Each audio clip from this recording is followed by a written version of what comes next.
Salut à tous. Salut. Bon, bienvenue sur Tatami Connexion, votre podcast préféré après les autres, et bienvenue à notre nouveau format qui va s'appeler Restons connectés, un format qui se veut hebdomadaire. Alors, vous voyez ma grimace parce que vous nous connaissez, vous savez très bien qu'on a un peu de mal à justement avoir cette régularité. Donc, on va essayer de faire des formats courts. Alors, pas pour celui-là, je vous rassure, parce que vu toutes les actualités, ça va être un format actualité. Vu toutes les actualités qu'on a à présenter là, vu que c'est notre premier et qu'il s'est passé beaucoup de choses ces derniers temps, je pense qu'il va pas être vraiment court celui-ci. Mais après, on va essayer de se forcer à faire un format plus court que les autres. D'actualité chaque semaine sur ce qui s'est passé dans le monde de l'UFC, dans le monde du MMA, mais aussi du JJB. Enfin voilà, essayer de traiter un peu tous les sujets qu'on n'a pas l'occasion de traiter. Nous, on en discute entre nous justement, mais on n'a pas forcément l'occasion de les traiter parce que ça colle pas avec les formats qu'on avait jusqu'à aujourd'hui. Mais là, voilà, on va essayer de parler un peu de tout ça. Ouais, parce que l'idée là, c'est pas de rentrer dans les détails. C'est Non. parler vite fait, voilà, survoler le truc. Ouais, c'est que vous ayez un peu le concentré de nos discussions justement de nos pensées, de nos considérations sur certains événements. Donc voilà. Et là, c'est donc l'épisode numéro 1 de ce format-là. Restons connectés. Donc j'espère qu'il vous plaira. N'hésitez pas à nous le dire en commentaire si ça vous plaît. N'hésitez pas à nous poser des questions. N'hésitez pas à, enfin, quand je dis nous poser des questions, c'est de poser des questions aussi sur lesquelles on pourrait répondre dans ce format aussi. Parce que c'est un peu l'idée aussi, c'est que vous puissiez nous poser les questions sur lesquelles on répond dans les commentaires, c'est de pouvoir en répondre aussi, y répondre aussi dans ce format-là. Donc voilà. Eh ben commençons. On va essayer quand même de pas trop traîner pour essayer de pas faire un truc à rallonge parce que effectivement il y a énormément d'infos là à traiter. Et on va commencer avec la première des choses et je vais faire une petite dédicace à Baba qui justement m'avait dit qu'il attendrait notre débrief de ce documentaire avant de savoir s'il allait le regarder ou pas. Et je pense qu'il le regardera pas quoi qu'il arrive. Mais le fameux documentaire sur Conor McGregor qui est sorti le 17 mai si je me trompe pas sur Netflix. Donc 4 épisodes, 4 épisodes bien pensés. Bien pensés pourquoi? Parce que sur chaque épisode ça représentait un combat. Donc qu'il a fait par le passé là. Et donc voilà, on va vous donner un peu notre ressenti sur ce documentaire qu'on a vu bien sûr. Je sais pas pour toi, mais moi je savais pas trop à quoi m'attendre quand je l'ai regardé.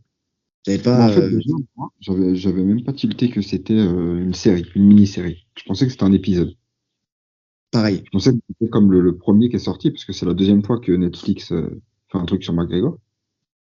Je pensais que c'était un seul épisode, et puis quatre épisodes. 4 épisodes sur ces 4 derniers combats, finalement.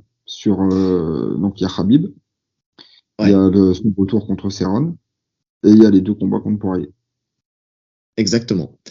Et c'est plutôt finalement quand tu regardes bien, c'est plutôt super intéressant comme documentaire. Alors toi et moi on l'a regardé en format VO, enfin pas VO, justement VF. Et Et par contre la voix qu'ils ont choisie pour lui, elle est dégueulasse, la traduction elle est dégueulasse. On voit par contre que ça a été traduit un peu à la va-vite. Et je pense que je pense que ça tu retire. perds un peu de l'intérêt, ouais. Ouais, ça retire un peu de l'intérêt et puis surtout de l'essence, enfin de ce qui peut être transmis par McGregor. Après, bon, on n'a pas la chance d'être anglophone, mais on aurait pu faire l'effort au moins de lire les sous-titres. Mais bon, c'est pareil, si c'est traduit de la même manière, ça change rien. Par contre, c'est vrai que ce documentaire, il était super intéressant parce que déjà, la première des choses, c'est que on peut voir comment dire, la manière dont McGregor a géré sa carrière. C'est-à-dire dans le sens où déjà il y avait ce premier documentaire où on en parlait toi et moi en off, où on voyait que c'était une période où il n'était pas connu en fait finalement. Il se filme depuis les tout En fait, on débuts. est en ascension. Oui, et on voit qu'il a vraiment cru justement en sa capacité de devenir une superstar pour la simple et bonne raison que il a tout de suite capitalisé justement sur ce truc-là, quoi, sur le fait de se filmer et de créer sa legacy, en fait, au travers de vidéos. Parce que quand on voit dans le premier documentaire où il se fait la rupture des ligaments et qui montre tout l'envers du décor, comment il a pu surpasser ça pour aller combattre contre Chad Mendes à l'époque, pour faire ce combat, les moments de doute et tout ça. Bon, c'était déjà bien, mais on était sur un McGregor qui était invincible à cette époque-là. Tu sais, où vraiment il avait de la confiance parce qu'il gagnait aussi. Et là, ce qui était intéressant dans ce deuxième documentaire, c'était de voir les moments de doute et de voir aussi l'aspect préparation, mais l'aspect, comment dire, tout ce qui a caché derrière, c'est-à-dire l'aspect psychologique, comment il aborde un camp en fonction de son adversaire, et, aussi l'aspect, comment dire, gestion dans la préparation, gestion des blessures, gestion des bobos. Pareil, encore une fois, les moments de doute sur comment il va traiter l'affaire. Est-ce qu'il va accepter le combat, pas accepter le combat. Enfin, tu vois, il y a pas mal de choses qui sont sympas dans ce documentaire-là. Pour le côté justement état d'esprit, c'était surtout avec le combat justement de Khabib où tu le vois. C'est-à-dire que quand il explique, enfin en tout cas c'est pas lui qui l'explique, c'est Cavana qui explique qu'il a pas fait une prépa comme d'habitude. C'est-à-dire qu'il a pas fait de physique, il a pas fait de spécifique avec un game plan à proprement dit, mais c'était plutôt il était en colère. Enfin tu vois, et sa colère se traduisait dans le camp puisqu'il disait qu'il avait juste envie de casser la gueule à des sparring partners et à se battre du matin jusqu'au soir. Donc en fait, il s'est entraîné énormément, mais il s'est entraîné pas de la bonne manière. Et ils le disent directement dans le documentaire, et c'est ça qui est bien, c'est que tout de suite dans la voix off, ils te disent qu'ils ont conscience tout de suite que ça va pas passer. Ouais. Mais après, pour revenir sur ça, ce qui est vraiment intéressant, c'est que tu vois toutes les remises en question, en fait. Sur ça, il cache rien. Oui. Ouais, c'est vrai. Il sait quand il a fauté, il sait quand. Il se remet en question sans cesse, en fait. Oui, il se remet en question sans cesse et tu te rends compte qu'il ne cherche jamais d'excuses ou de fautifs à la défaite. C'est toujours lui le véritable fautif lors de ses défaites. C'est-à-dire qu'il se remet en question à chaque fois. Et c'est là, tu vois, que bon, McGregor, plus ça va et moins les gens y croient. Tu vois, moins les gens croient en son retour, moins les gens pensent qu'il est capable de revenir au plus haut niveau. Enfin, gagner contre Chandler, il y avait des sondages qui étaient sortis là il y a pas longtemps. Je voyais gagner contre Chandler, oui. Revenir au plus haut niveau et gagner la ceinture, non. Tu sais, les gens n'y croyaient pas. Mais t'as des mecs comme Ariel Helwani, tu sais, qui lui disent que McGregor pourra toujours revenir au plus haut niveau. Mais parce que c'est des mecs qui sont proches de lui. Tu sais, qui justement, eux, connaissent le McGregor qui dans l'intimité. Tu vois, tu sens que dans les interviews et tout ça, il parle au haut de McGregor, à l'intimité de McGregor. Tu vois. Et c'est là où tu te rends compte quand même que ce mec-là, il est tellement obsédé et obsessionnel au travers de ce sport. Tu sais, quand on dit oui, il a de l'argent, donc maintenant il fait ça pourquoi? Enfin, tu sais, on se pose des questions. Il s'est embourgeoisé, ce genre de choses. En fait, tu te rends compte que c'est pas du tout le cas, quoi. C'est pas du tout le cas. Faut comprendre que niveau financier, le MMA, ça doit représenter 1% de ce qu'il gagne, tu vois. Donc il ne fait pas pour l'argent, le MMA. Même s'il prend 20 millions par combat, c'est ridicule comparé à la fortune qu'il a amassée. Ouais. Là, on parle d'un McGregor quasiment milliardaire. Avec la vente avec le combat qu'il avait fait contre Mayweather, avec la vente de sa société de whisky, il a pris vraiment beaucoup d'argent. S'il veut, il combat plus. Oui, ouais, c'est clair. Mais pourtant, il a à cœur de montrer que c'est le plus grand combattant de tous les temps. Enfin, tu sais, et puis c'est vraiment une passion, en fait, et c'est ce qu'il disait, justement, il parlait de Khabib dans le documentaire en disant que Khabib n'était pas passionné par ce sport. Tu sais, parce que voilà, il le faisait, mais il n'avait pas ce truc d'aller chercher la performance. Il s'est arrêté rapidement. Quand je dis d'aller chercher la performance, tu vois, c'est d'affronter plusieurs fois ses adversaires, d'accorder des revanches, tu vois, tu sens que en fait, on voit sa réaction quand Khabib annonce sa retraite. Ouais. Tu sens qu'il est dégoûté. Oui. Il voulait vraiment cette revanche. Je pense que c'est le combat qui lui tient le plus à cœur, c'était la revanche. Ouais. Ouais, c'est clair. C'est clair. Et tu vois aussi ces évolutions de mentalité. Tu sais, quand contre Chandler, pas contre Chandler. Là, je suis dans le futur. Là. Contre Poirier dans le Poirier numéro 1 quand il est gentil. Tu sais, tu sens qu'il change de mindset, qu'il est plus dans la bienveillance parce qu'il a eu son travail d'intérêt général aussi. Tu sais, qui était dans une paroisse. Dans un temple protestant et où justement il a été un peu touché par cette expérience où il y avait plein de bienveillance avec le pasteur, avec tous ces trucs-là, et qu'au final, tu te rends compte que il n'était plus dans l'agressivité. Il a changé d'état d'esprit. Et puis finalement, après, comment? On l'avait vu à son retour avec Cerrone. Ça nous avait surpris même. Ouais. Vraiment très amical. Oui, c'est ça, ouais. Et au final, tu te rends compte que bah, c'est pas son truc, quoi. S'il veut se motiver véritablement pour être un bon combattant, il faut qu'il se mette en colère. Et je pense que la colère là qu'il avait dans Poirier 3, donc pour le coup, c'était une colère plus contre lui, des erreurs qu'il avait faites, qu'il n'avait pas su anticiper les calf kicks, ce genre de choses, et en fait, voilà, il était redevenu le Conor obsessionnel à trouver la moindre faille pour aller chercher justement la victoire contre lui. Et quand tu regardes bien, enfin, pourquoi il se blesse et pourquoi il se casse la jambe, c'est parce que il va tellement chercher loin dans le fait d'aller de mettre toutes les chances de son côté pour aller chercher la victoire, qui combattait, il faisait ses sparring sans protège tibia. Et c'est ça qui a conduit à l'œdème, comment dire, osseux qu'il avait. Et après, à la fracture, quoi. Donc c'était super intéressant de voir ça. Aussi ce truc où il y a eu ce doute, est-ce qu'il va combattre, pas combattre, et puis finalement ça allait. Il arrivait à refaire des sparring, et puis finalement non, quoi. Finalement non, parce que son game plan était de kicker beaucoup plus. Maintenant on saura jamais si ce que ça aurait donné sur le long terme, parce qu'il visait une victoire au 3e round, tu vois. Donc ouais, mais c'est de voir la prépa, de voir qu'il se blesse, ça explique sa fracture en fait. Donc c'est intéressant. On a un autre regard sur le combat.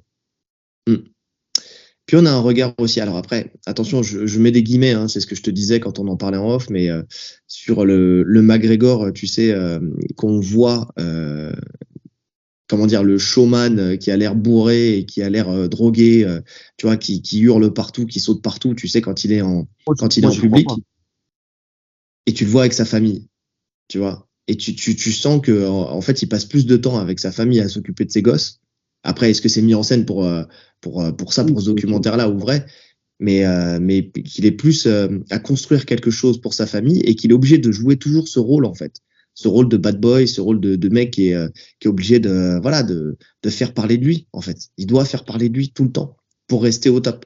Et il l'a compris depuis longtemps. Mais quand tu regardes, enfin, un mec qui est fou à cause de sa discipline, parce qu'il se compare à Van Gogh, c'est vraiment le mec qui est taré, vraiment fou du MMA, quoi, et ce sport le conduit à la folie. Du sport en général, hein, parce qu'on peut voir que McGregor, même quand il a été blessé, ce qu'on constatait, c'est qu'il prenait du volume. Donc il s'entraînait, tu vois. C'est un mec qui s'entraînait tout le temps, même blessé. De toute façon, on le voyait quand il était avec son plâtre, il s'entraînait. Mais la première question qu'il a posée au chirurgien, c'est quand est-ce qu'il allait pouvoir reprendre l'entraînement, quoi. Tu vois, c'est vraiment, il a ce côté obsessionnel de sport, d'être une meilleure version. En fait, tu l'écoutes, c'est d'être une meilleure version de lui-même à chaque instant. En fait, il dit qu'au fur et à mesure, il se connaît de mieux en mieux et puis que c'est une meilleure version de lui-même à chaque instant. Donc, ce documentaire, il est super intéressant. Pour tous les sceptiques qui voulaient pas le voir, écoutez, moi, je vous conseille quand même d'aller le regarder parce que franchement, il se laisse bien regarder. Il faut omettre que c'est McGregor, parce qu'il y a des gens qui n'aiment pas McGregor, mais faut le voir comme un reportage sur un athlète de très haut niveau. Et pour moi, honnêtement, c'est toujours intéressant à voir. Et en vrai, peu importe la discipline. Je kiffe, moi, voir la vie des athlètes de haut niveau. Leur mentalité, leur état d'esprit, leur préparation. C'est toujours intéressant à voir. C'est toujours intéressant à voir. C'est vrai. Et puis ça t'en apprend beaucoup. Même pour toi, tu sais, dans ce que tu fais, toi, après, derrière, en tant que sportif, quoi. Donc, ça peut te recréer. C'est ce genre de trucs qui peuvent te créer de la motivation aussi, de te recréer de la motivation pour pour aller t'entraîner, peut-être t'entraîner différemment, peut-être avoir une autre vision de ta prépa, de ton sport, de ce genre de choses. Et oui, ça reste quelqu'un qui met en scène sa vie. Mais ce documentaire-là, moi, je le trouve quand même intéressant. Puis il se laisse vraiment bien, il est bien fait. Comment dire, il n'y a pas de temps mort, il n'y a pas de longueur. Enfin, franchement, le format est pas mal. Le fait de faire des 4 épisodes comme ça, le format est pas mal. Et pour le coup, ouais, je vous conseille d'y aller. Vraiment. Donc, si vous avez Netflix, n'hésitez pas. Baba, si tu m'écoutes, va le regarder. Tu seras pas déçu. Bon, changeons d'actualité. Ah oui, si, non, attends, j'avais pris un point aussi. Et aussi, on voit dans ce documentaire, parce que ça, c'est pas joué, Dana White, c'est le plus grand fan de McGregor, en fait. C'est un truc de fou. Je suis pas sûr qu'il se comporte comme ça avec les autres combattants quand il y a une défaite, qu'il aille les voir en backstage. Non. Après, Dana White, c'est le plus grand fan de l'argent et de ce que rapporte McGregor à l'UFC. D'accord, mais j'ai l'impression que ça va quand même au-delà de ça. Tu vois, enfin vraiment la manière enfin tu sais la manière dont il prend soin de lui. Tu vois, quand il lui dit ça va, t'as mal et tout ça, il lui dit ah, je m'en fous. Tu vois, il dit je m'en fous, j'en ai rien à faire, j'ai perdu. Tu sais, mais tu sais ce truc où tu le vois, il sait pas où se mettre. Tu sais, c'est pas le Dana White qu'on a l'habitude de voir avec ses punchlines qui terminent tout le monde et tout ça. Là, t'as vraiment un mec, ouais, si t'as besoin de moi, je suis là et tout. Tu sens que il a une fascination pour McGregor. Ça se ressent dans le documentaire. Je sais pas si tu l'as senti, toi, mais. Je sais pas si on peut dire une fascination. Je pense qu'il a du respect pour lui, mais pareil, pour vraiment tout ce qu'il a apporté à l'UFC. Ouais, je suis d'accord. Mais en tout cas, c'était intéressant de voir ça. Parce que je suis pas sûr que si un autre combattant fait un documentaire sur sa vie, que tu verras la même chose avec Dana White qui sera là au petit soin. Mais c'est sûr que non, même. Sauf s'il fait des millions de pay-per-view. Ouais, mais tu vois, même un Masvidal qui a fait beaucoup d'argent, tu vois, je suis pas sûr qu'ils prennent autant soin de lui. Non, oui, ouais. Tu vois. Donc voilà. Ok. Autre sujet. Ngannou qui signe au PFL. Oh, vous êtes en retard, les gars. C'est ça qu'ils sont en train de se dire, les gens qui sont derrière l'écran là. Vous êtes en retard, les gars. Oui, on est en retard. Et oui, on l'assume. Et c'est normal. On vient de faire le premier épisode. Donc voilà, on en parle aujourd'hui. Bonne idée, mauvaise idée, très bonne idée. Alors, ça dépend pour qui. Ça dépend pour qui. Ça dépend pour lui, c'est une très bonne idée. Pour Ngannou, c'est une excellente idée. Ouais. Pour Ngannou, c'est une excellente idée parce que son contrat, c'est pas uniquement des combats. Donc, ce qu'il signe, c'est il devient président du PFL de la branche africaine, c'est ça? Donc, il aura ils vont créer de toute façon la branche. Pour développer le MMA en Afrique, il devient président de l'organisation en Afrique. Ensuite, il a quoi? Il combat, donc il a son contrat de combat sur. Alors, lui, il n'intègre pas le tournoi. Parce qu'au PFL, il y a le tournoi à 1 million. Et il y a le PFL, je sais plus le nom exact, mais pay-per-view, les grosses cartes où c'est pas du tournoi, c'est du pay-per-view. Et donc lui, il sera sur cette carte-là. Donc il a ça. Et il a quoi d'autre? Il a son combat en boxe anglaise. Donc en fait, il le laisse faire son combat en boxe anglaise avant. Donc son premier combat au PFL, ça aura lieu en mai 2024. Ouais. Donc c'est loin. C'est loin. Il galère à lui trouver un adversaire. C'est ce qu'ils ont l'air de dire, que ça va être long pour trouver un adversaire. Bon, après, avec 2 millions assurés pour son adversaire, bon, je pense que ça va aider à trouver un poids lourd. 2 millions pour son adversaire. Ouais. Mais en tout cas, c'est en attendant qu'il trouve un adversaire, effectivement, ils lui promettent ils le laissent faire ce fameux combat de boxe anglaise qu'il attend depuis longtemps. Maintenant, la question, ça sera avec qui? On en parlera après. Qu'est-ce qu'il y a d'autre? Donc lui, il s'assure un salaire pour ses combats à 7 chiffres, je crois, c'est ce que tu m'avais dit. Il touche 10 millions minimum. Il touche bien. Voilà, il touche bien. Et il va siéger aussi au conseil du PFL en tant que représentant des athlètes du PFL. Donc son idée, c'est toujours en fait d'améliorer la qualité de vie et les conditions des combattants dans l'organisation, enfin dans le MMA et dans l'organisation dans laquelle il est. Ça a toujours été en fait pourquoi ça n'a pas matché avec l'UFC ou avec le ONE FC, c'était à cause de ça. c'était parce qu'il avait à cœur d'avoir une considération pour les athlètes de l'organisation dans laquelle il serait. C'est une sorte de syndicat de combattants. Mais ce qui a déjà été tenté de. Il y a de nombreux combattants qui ont tenté de le faire à l'UFC. Ouais, mais le plus proche d'y arriver, c'est lui. En tout cas, au PFL.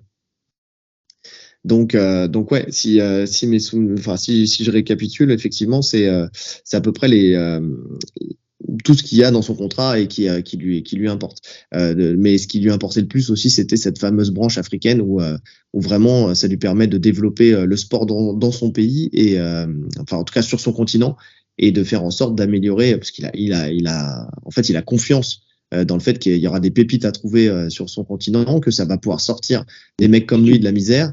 Et voilà quoi, c'était vraiment ça. Il a depuis toujours en fait, il a cette envie de rendre à son pays ce qu'il lui a donné quoi. Donc ça c'est à son pays, à son continent ce qu'il lui a donné. Donc c'est une très bonne chose. Enfin moi j'aime bien cette vision des choses. Est-ce que ça va fonctionner? Je l'espère. Le PFL donc investit énormément sur Ngannou. C'est une grosse figure. Maintenant je crois qu'ils ont fait une levée de fonds énorme là d'argent. J'ai plus le chiffre exact, mais donc 300 millions, ouais c'est ça, 300 millions.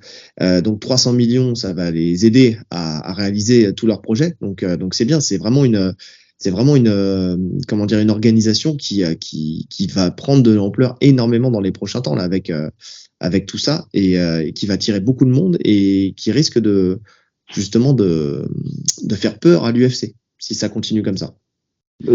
Qui pourra faire peur à l'UFC. Je sais pas. Écoute, pourquoi pas, hein?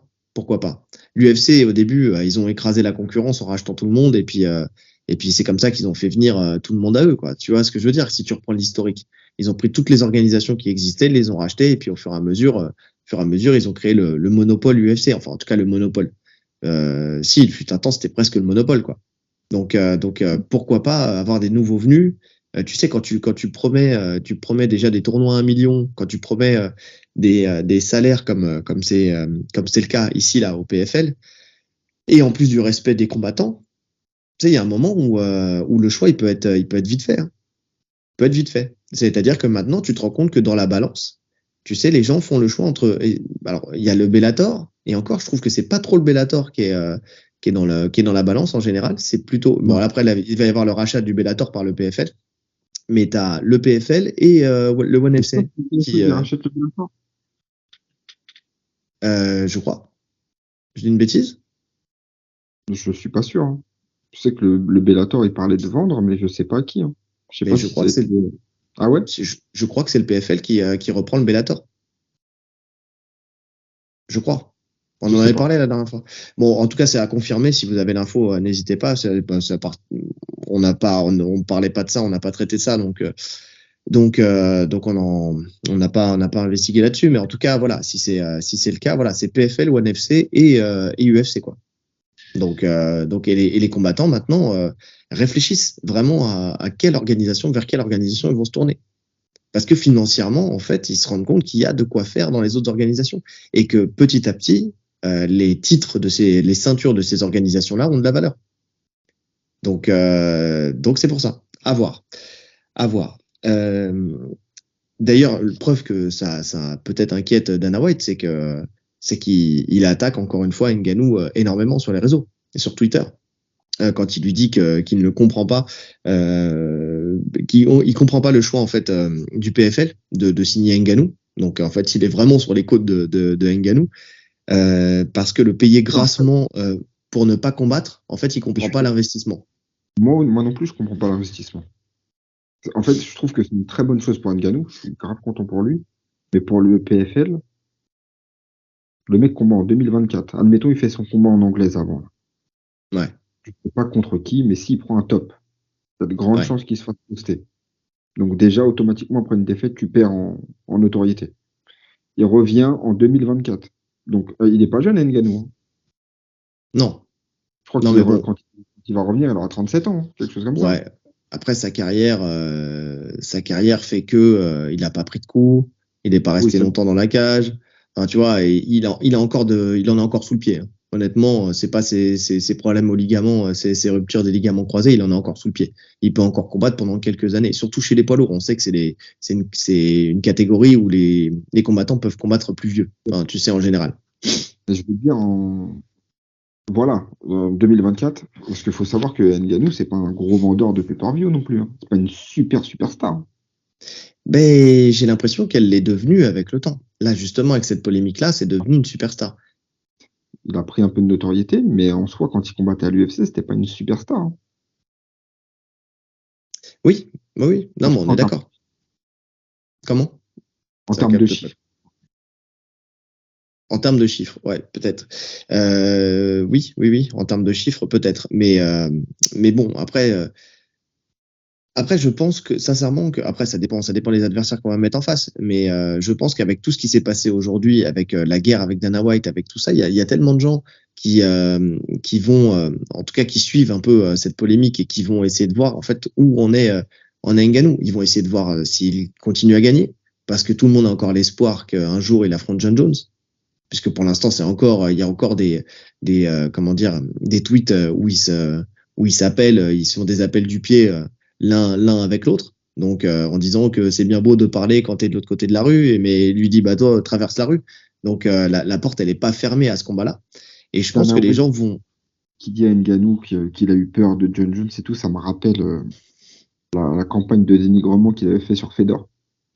Oui. À l'époque, comme quoi il refusait d'affronter, alors au début c'était Randy Couture, puis après c'était Brock Lesnar.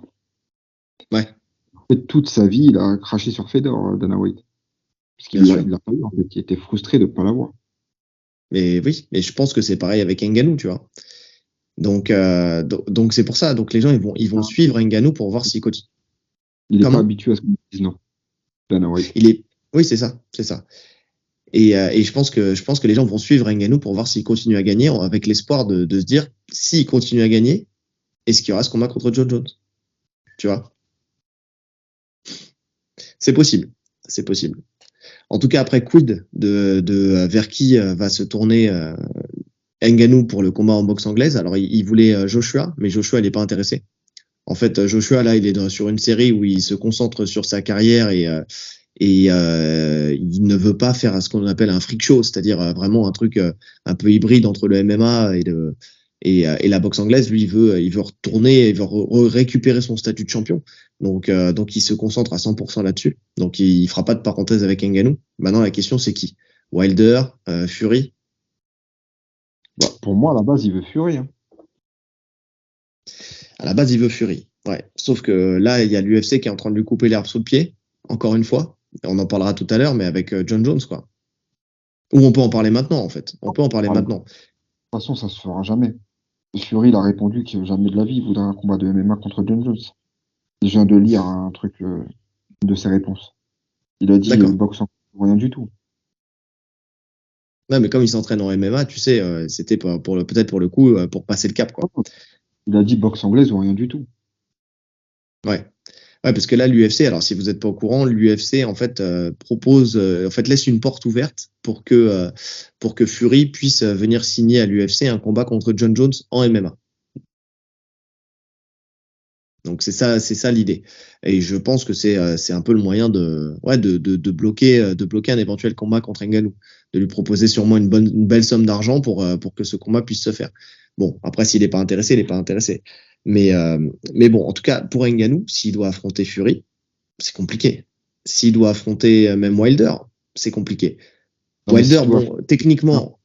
Attends, du top, c'est compliqué. Et j'ai envie de te dire, même pas du top. Un bon boxeur d'anglaise qui a un bon niveau, un bon professionnel, c'est compliqué. Bah, il a combattu contre ses sorties il y a pas longtemps. Là, il a fait des sparring contre Joe Joyce. Et oui, effectivement, il s'est fait rouster. Alors Joyce disait qu'il avait une force de frappe extraordinaire, tu vois. Mais techniquement, c'était pas ça. Joe Joyce, c'est pas non plus l'élite alors de la boxe anglaise. Enfin, c'est un gros nom, mais c'est pas justement Fury, c'est pas Wilder, c'est pas, tu vois, il a perdu il y a pas longtemps. J'ai plus le nom de l'adversaire contre qui il a perdu, le chinois. Il s'appelle. Ouais, j'ai plus le nom en tête. Vous connaissez ma ma force pour retenir les noms, mais c'était un combattant, un poids lourd chinois qui l'a battu quoi. Donc oui, effectivement, ouais, c'est je sais pas, moi aussi enfin de toute façon le fait que tout le monde veuille combattre en anglaise, là tu vois encore McGregor qui fait un appel du pied à Canelo, je crois.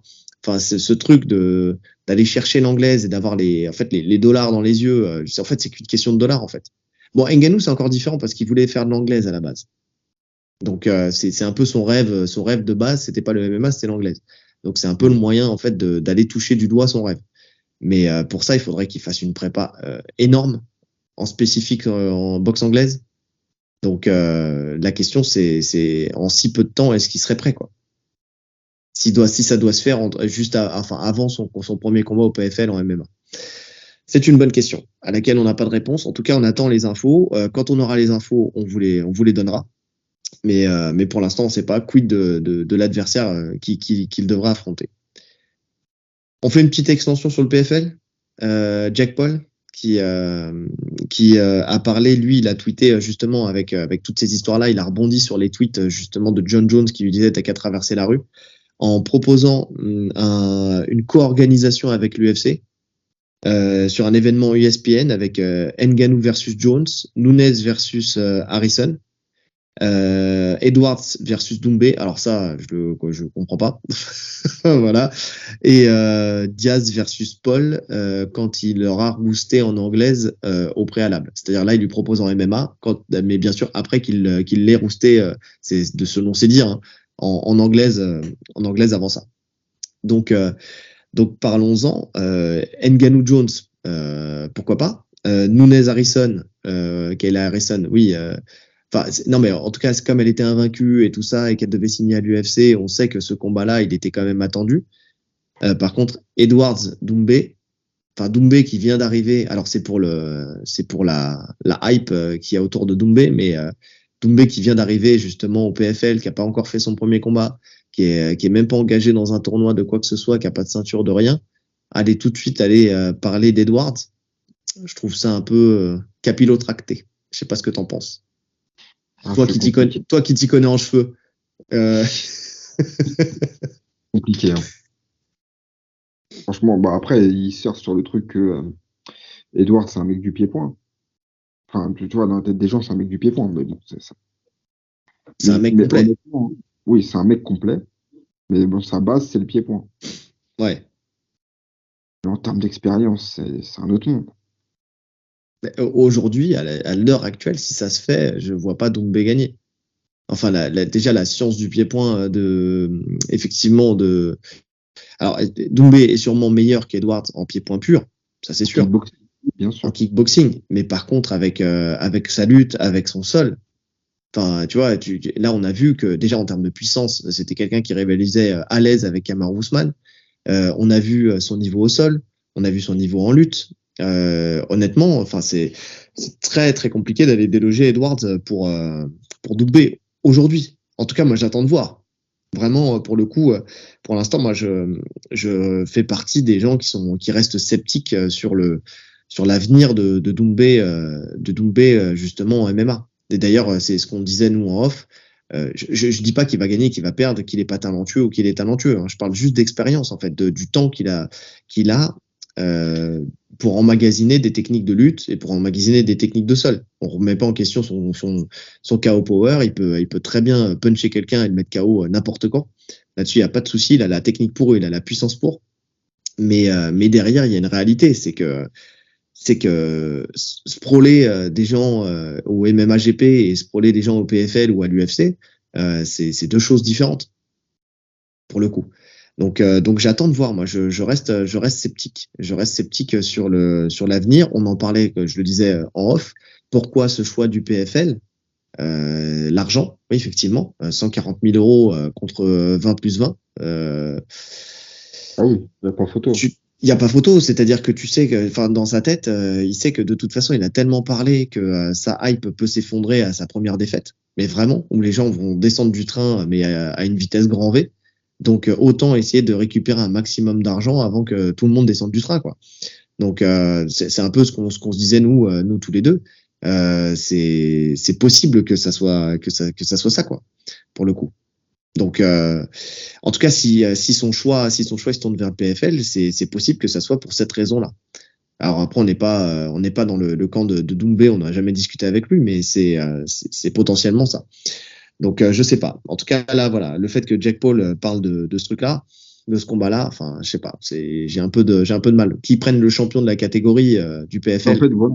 Voilà, ça prouve la pauvreté de la catégorie au PFL.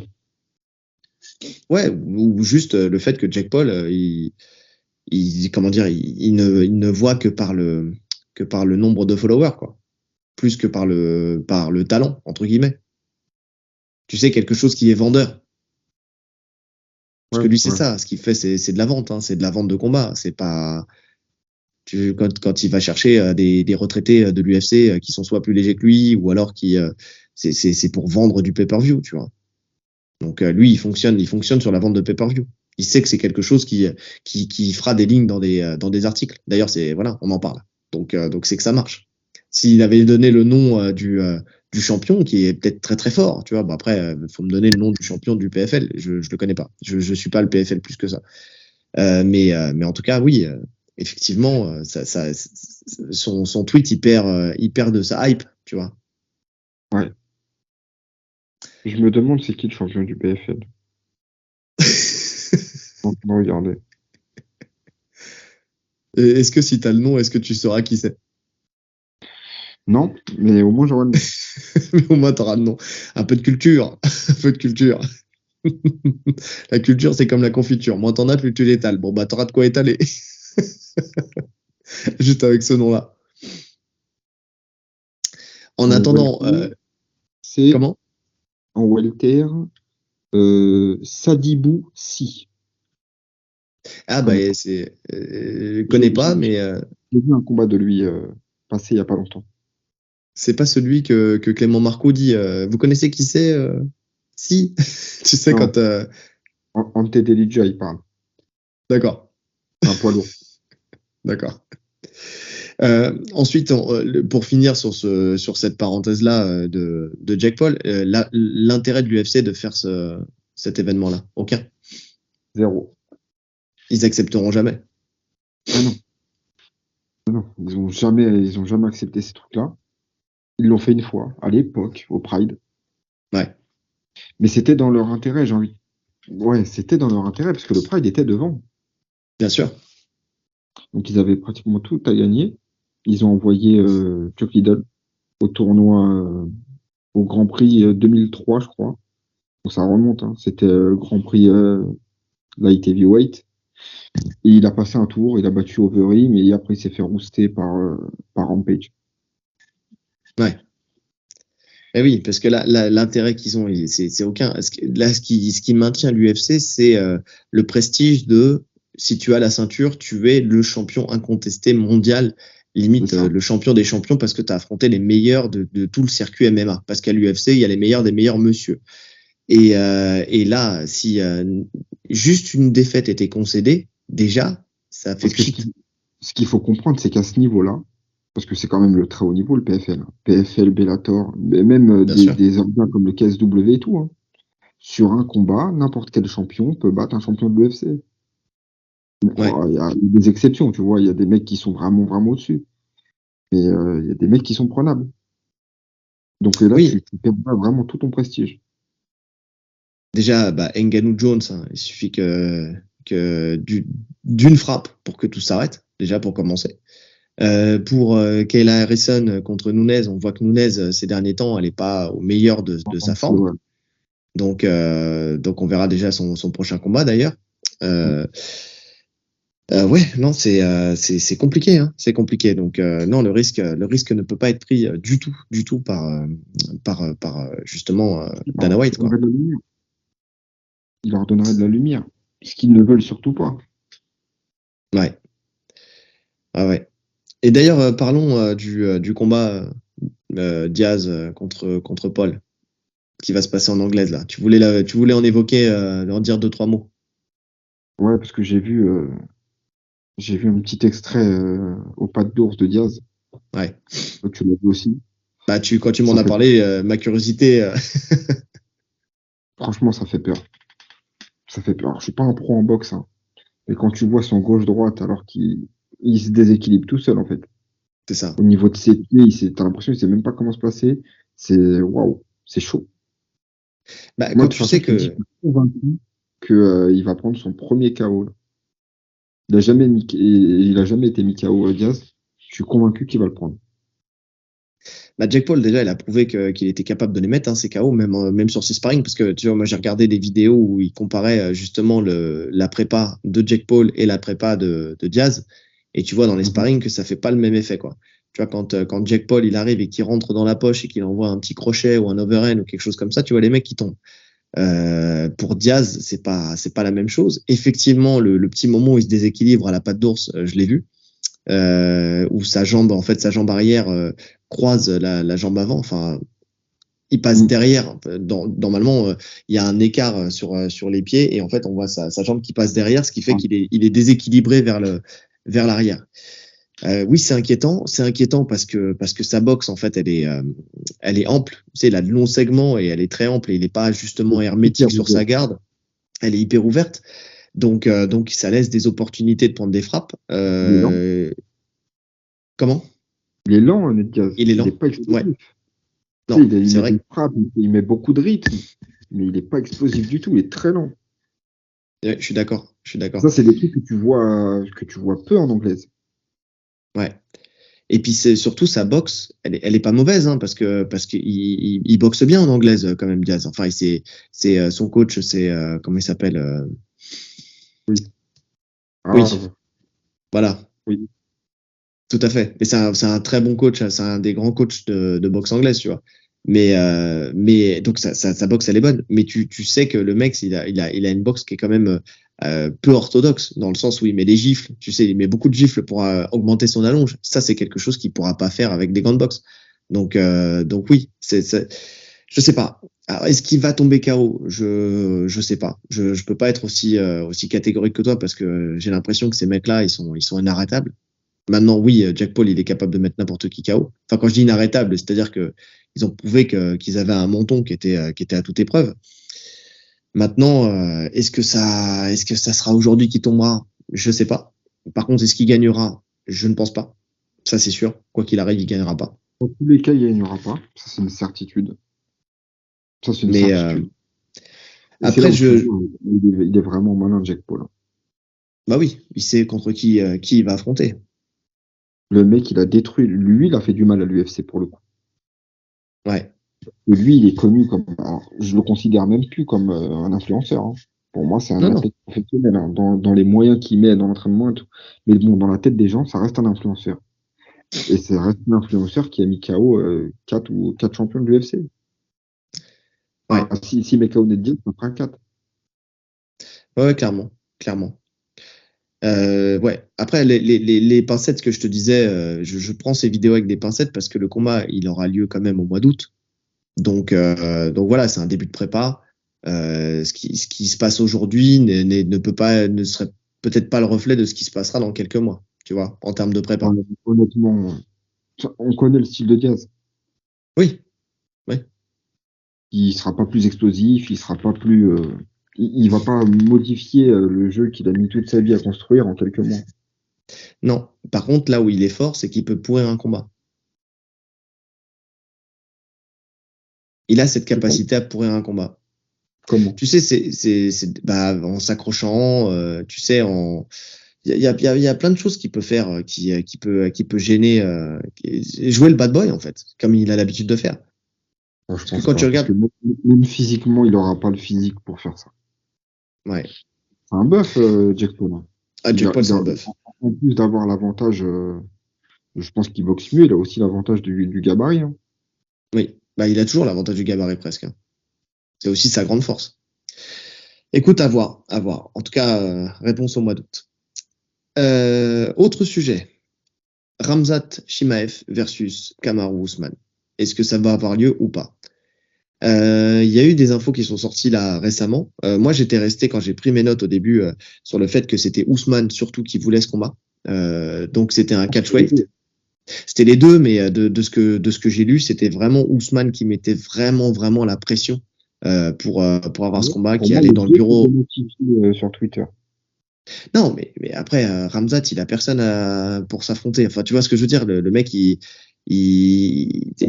quand Ramzat, il veut tout le monde. Il veut Paulo Costa, il veut Ousmane, il veut tout le monde. Tu le regardes sur Twitter, il veut affronter tout le monde. Mais parce qu'il cherche un adversaire. Ça fait longtemps qu'il n'a pas combattu. Au bout d'un moment, il tape à toutes les portes. Tu vois ce que je veux dire? Ça me fait penser un peu d'ailleurs à McGregor. Tu sais, quand il envoie des tweets où il veut détruire tout le monde. Tu vois, c'est un peu la même chose. Ouais. Comment? Donc, C'était répète. surtout à l'époque, ça. Quand il Ouais, envoyait des tweets, tout le monde. ouais. Et là, Ramzat, tu sens qu'il est un peu dans ce cas de figure-là, tu vois. Mais par contre, Ousmane, lui, il n'a pas d'autres cibles que Ramzat, tu vois. Et de ce que j'ai lu, c'était lui qui a été venu faire la pression dans le bureau de Dana White pour avoir ce combat-là. Et Dana White, de base, avait l'air de dire qu'il n'était pas d'accord déjà avec l'idée du catchweight. Il aime pas ça, déjà pour commencer. Et, euh, et, euh, qu'est-ce que je voulais dire? Il disait qu'il aimait beaucoup travailler avec Ousmane, que c'était quelqu'un, voilà, que c'était un bon gars avec qui prenait du plaisir à travailler.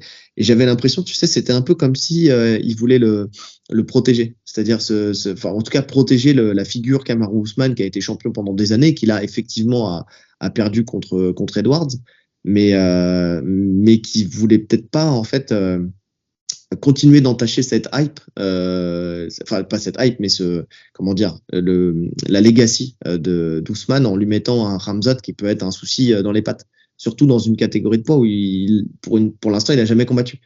Tu vois, enfin en tout cas plus lourd il a jamais combattu, donc on sait pas dans le rapport de force que ça va donner. Tu vois, j'avais cette impression là. Et là, c'est En fait, on n'a pas du tout la même vision de Dana White. non, mais moi je te dis de ce que j'analyse, de ce que j'ai lu en fait dans les articles quoi. Tu vois, c'est un Ok. peu c'est plutôt ça. Après, c'est plutôt ça. Mais quand je dis ça, je dis pas qu'il protège la personne de Ousmane. Il protège le champion UFC qui a été champion pendant très longtemps. Tu vois ce que je veux dire? C'est Ouais. plutôt la figure. C'est pas la personne, c'est plutôt la figure. Tu vois, de Kamaru Ousmane. C'est l'image. Mais là, il vient de sortir. Alors, c'est pas officiel, mais comme quoi le combat devrait se faire à l'UFC 294 au mois d'octobre, à Abu Dhabi, donc à l'Etihad Arena. Et donc, bon, bah, revirement de situation, quoi. Donc, ce combat devrait normalement se faire. Maintenant, tant qu'il n'y a C'est pas pas, officiel. voilà, tant qu'il n'y a pas une annonce officielle, on garde des pincettes pour le coup.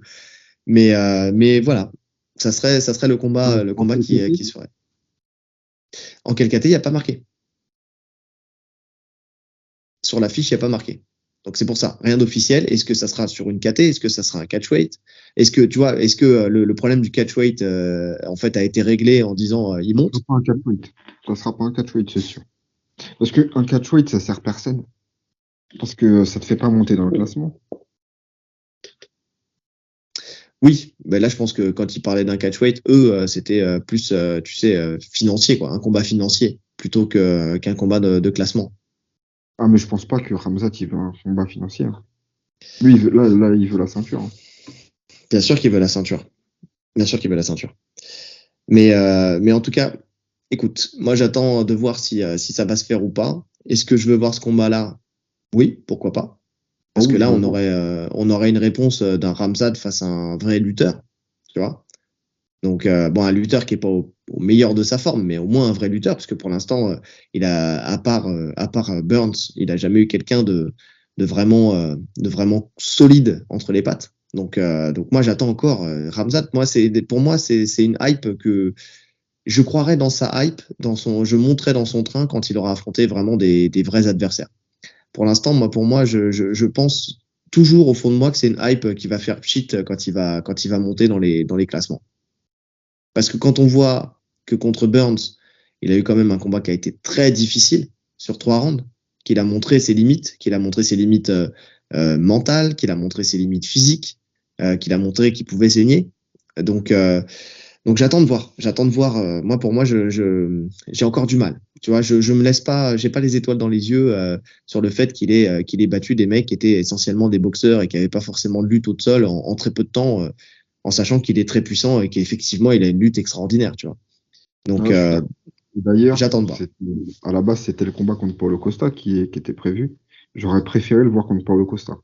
Moi aussi. Moi aussi. Alors Paulo Costa, ils l'ont mis contre qui Ils l'ont changé. Ils l'ont mis contre Alice Karov. Oui. Ouais. Ce qui est pas forcément un cadeau pour Paulo Costa pour le coup. Donc à voir. Mais c'est vrai que c'est ce qui me fait croire en fait que ce combat est potentiellement faisable parce que effectivement Paulo Costa, ça y est, il est booké avec Alice Karov. Donc à voir. Mais je sais pas, vous nous direz en commentaire si ce combat vous intéresse et si vous voyez un intérêt à ce combat. Parce qu'en fait, effectivement, si ça se fait dans la caté du dessus, même si ça se fait dans la caté du dessus, en fait, je vois pas vraiment l'intérêt de les voir s'affronter. À part le fait que nous, ça nous hype de voir ce combat-là. Je vois pas, même en termes de ranking, il n'y a pas de ranking. Parce que les deux, s'ils montent, en fait, ils sont pas classés. Donc comment ça se Ah oui. passe? Non, il n'y a pas d'intérêt à combattre en 84 contre Ousmane. Contre Costa, ça va un intérêt. Ouais, je suis d'accord. Donc j'ai du mal à voir un petit peu la stratégie de l'UFC sur ce combat-là. Alors je comprenais en fait le fait qu'ils annoncent que Dana White ne voulait pas le faire. Maintenant que ça s'officialise, j'ai du mal à voir cet intérêt. Donc à voir pour la suite, on en reparlera s'il y a d'autres infos qui ressortent. Mais pour l'instant, ouais. Pareil, je mets des guillemets sur ce combat. Je sais pas. En fait, je ne sais pas trop quoi en faire de Ramzat. Le buzz, il est un peu parti en plus, là. À un moment, il était en plein buzz de fou. Tu sentais qu'il allait vraiment tout péter en termes de starification, tu vois. Je me rappelle, il regardait l'UFC, il était assis à côté de Dana White et tout. Ouais, Il mis grave en avant. Il y a eu sa phase Covid, là, où il pense arrêter sa carrière. Déjà, ça a mis un stop, un premier stop. oui. Après, il y a eu le combat contre Burns, qui l'a fait redescendre un peu aussi, même s'il a gagné. Il y a Et ces après, il y a histoires avec eu, Kadyrov qui il y a ces histoires. aussi met l'UFC en fait dans une situation délicate, c'est-à-dire il est proche, alors, de plein gré ou pas, mais du président Kadyrov, qui est le président de la Tchétchénie. Et le problème, c'est qu'avec le conflit ukrainien, Russie contre Ukraine, bah en fait, ils peuvent pas se permettre d'avoir un mec qui devient champion alors qu'il est proche de Kadyrov, quoi. Donc c'est ça aussi. Je pense qu'ils attendent peut-être aussi que l'affaire se tasse. Tu sais, un peu comme je reprends McGregor, tu sais, sur le documentaire, mais c'était ce qu'on avait vu. Tu sais, quand il y a eu la période Covid, où lui il voulait combattre 3 fois dans l'année et que l'UFC en fait l'a mis en stand-by parce qu'il y avait pas de public. Et en fait, il voulait pas le faire combattre pour rien, quoi. C'était un mec qui rapporte de l'argent. Et c'est tout le problème justement, c'est que bah non, tu combattras pas parce que là tu rapporteras rien, il y a pas de public, il y a rien. Tu vois. Donc j'ai l'impression que là c'est pareil, ils essayent un peu de tasser le truc, de le freiner un petit peu pour que d'attendre en fait peut-être la résolution de ce conflit pour que ça se tasse un peu et qu'ils puissent ils espèrent peut-être que Kadyrov se fasse emprisonner, tu sais, pour qu'ils puissent le remettre dans le devant sur le devant de la scène quoi. Mais là déjà il est bloqué, il peut combattre qu'à Abu Dhabi ou en Europe, il peut pas combattre aux États-Unis d'après ce que j'ai compris. Donc ouais déjà ça bloque pas mal, ça bloque pas mal. Compliqué, compliqué. On verra. En tout cas, j'attends la suite des informations là-dessus parce que pour l'instant, cette affiche-là, j'y crois sans y croire. Encore une fois, ça fait partie des choses, j'y crois sans y croire. On verra quand ça sera officiel, avec une vraie catégorie de poids et avec un tampon UFC certifié, quoi. Autre sujet. Monsieur Adesanya. Ouais. Donc Adesanya, Le combat probable. dans les combats probables, il devrait normalement affronter non pas le vainqueur de Whittaker versus Duplessis, qui aura lieu, qui vont s'affronter à l'UFC 290, mais il devrait aller combattre à l'UFC 293 en Australie contre le champion des lourds légers. Il devrait retenter en fait une montée avec Jamal Hill. En fait, essayer d'affronter. En fait, l'idée, c'était quoi? C'était de prendre à la base le vainqueur de Whittaker contre Duplessis, mais le problème, c'est qu'il y a que 2 mois de battement entre le 290 et le 293. Donc, surtout si c'est une guerre qui se font les deux, admettons, c'est un peu trop court pour refaire un camp et pour essayer d'aller affronter Adesanya. Donc, il a fallu qu'ils en fassent, qu'ils fassent quelque chose d'autre, quoi. Donc, comme Prochaska, il est toujours pas revenu de sa blessure. Comme Pereira, il devra affronter Blachowicz, puisque là, pour le coup, c'est acté. Ouais, il va se tester avec Blachowicz. Donc, il ne reste que Jamal Hill, en fait. S'il doit monter, le profil étant peut-être plus facile que Blachowicz, puisque c'est essentiellement un boxeur. Maintenant, plus facile sur le papier, hein, parce que Jamal Hill, c'est quand même un souci. Il est puissant, il a une sacrée technique, il est quand même, il a de la longe, il est pas mauvais. Donc à voir, mais en tout cas, voilà, ça serait pour lui l'occasion d'essayer de refaire le chemin du double champ, quoi. Ouais. Oui, c'est le bon moment, je pense, en tout cas. Ouais. Oui, parce que contre Prochaska, c'est compliqué. Pour moi, je pense que Prochaska, c'est plus dur à appréhender qu'un Jamal Hill pour aller chercher la ceinture. Oui, clairement. Après, ouais, en plus, Jamal Hill, il vient d'être champion. Ouais. Lui, si ça se fait, il est content, hein. Ça lui fait tout de suite un gros combat où il va rentrer des sous. Oui. Alors, on voit que l'UFC ne choisit pas de faire le storytelling de Pereira qui monte et qui va chercher celui qui a détrôné son maître, son coach, qui est comment dire, Teixeira, effectivement.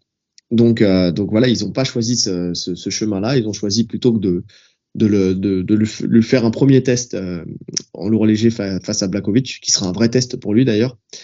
Et puis effectivement, ils choisissent Adesanya contre Jamal Hill. En même temps, c'est compréhensible parce que aussi dans sa KT, si Whittaker gagne contre Duplessis, ça fait un troisième combat contre Whittaker. Bonne chance qu'il gagne contre Duplessis. On va pas se mentir. Comment? On va pas se mentir, il y a de très grandes chances que Whittaker batte Duplessis. Ouais, il y a de fortes chances de gagner. Après, Duplessis, on verra, hein. Il peut toujours y avoir une surprise. Mais bon, en tout cas, Duplessis, pour l'instant, c'est une star, entre guillemets, hein. C'est un combattant qui monte, qui commence à faire parler de lui, mais c'est pas une star, justement. Donc, il y a l'intérêt de le voir combattre contre Duplessis, c'est pas énorme pour l'UFC. Contre Whittaker, le troisième combat avec 2 défaites, pareil, c'est pas non plus un combat qui est super hypant, même si nous, on aimerait bien revoir encore une fois ce combat-là, hein, nous personnellement. Mais là, effectivement, si tu veux capitaliser sur justement Adesanya, cette montée à ce moment-là, je pense qu'elle est effectivement, c'est bien pensé. Ça, pour le coup, c'est bien pensé. Donc à voir. Donc on attend l'UFC 293 en Australie. Est-ce qu'il va refaire comme la première fois, c'est-à-dire est-ce qu'il va rester à son poids, il va juste pas cutter, ou est-ce que cette fois-ci il va prendre cette montée, on va pas dire au sérieux parce qu'il l'avait pris au sérieux la première fois, mais qu'il va essayer vraiment de prendre du volume. Je sais pas, parce que quand même le temps est court pour faire une vraie montée, une vraie prise de masse. Ouais, il a pas le temps. Il a pas le temps. Après, stylistiquement, c'est moins dérangeant s'il prend pas de poids là. Oui. Parce que Blachowicz, vous savez qu'il avait la carte lutte. Donc là, c'est vraiment important la différence de poids. Ouais. Là, en striking, il a déjà combattu en poids lourd des années en striking. Ouais. Et il était à ce poids-là, donc je pense pas que c'est ça qui va le gêner. En tout cas, à voir. Parce que Jamal Hill, faut pas l'enterrer tout de suite. Quand tu vois ce qu'il a fait à Teixeira, honnêtement, enfin, moi, il m'a impressionné, hein. Il m'a vraiment impressionné. Donc à voir. En tout cas, j'attends ce combat avec impatience, pour le coup. J'ai envie de le voir. Il me hype bien, ce combat. Je sais pas ce que t'en penses, mais il me hype bien. Je sais pas, Jamal Hill, j'aime pas trop le style du combattant.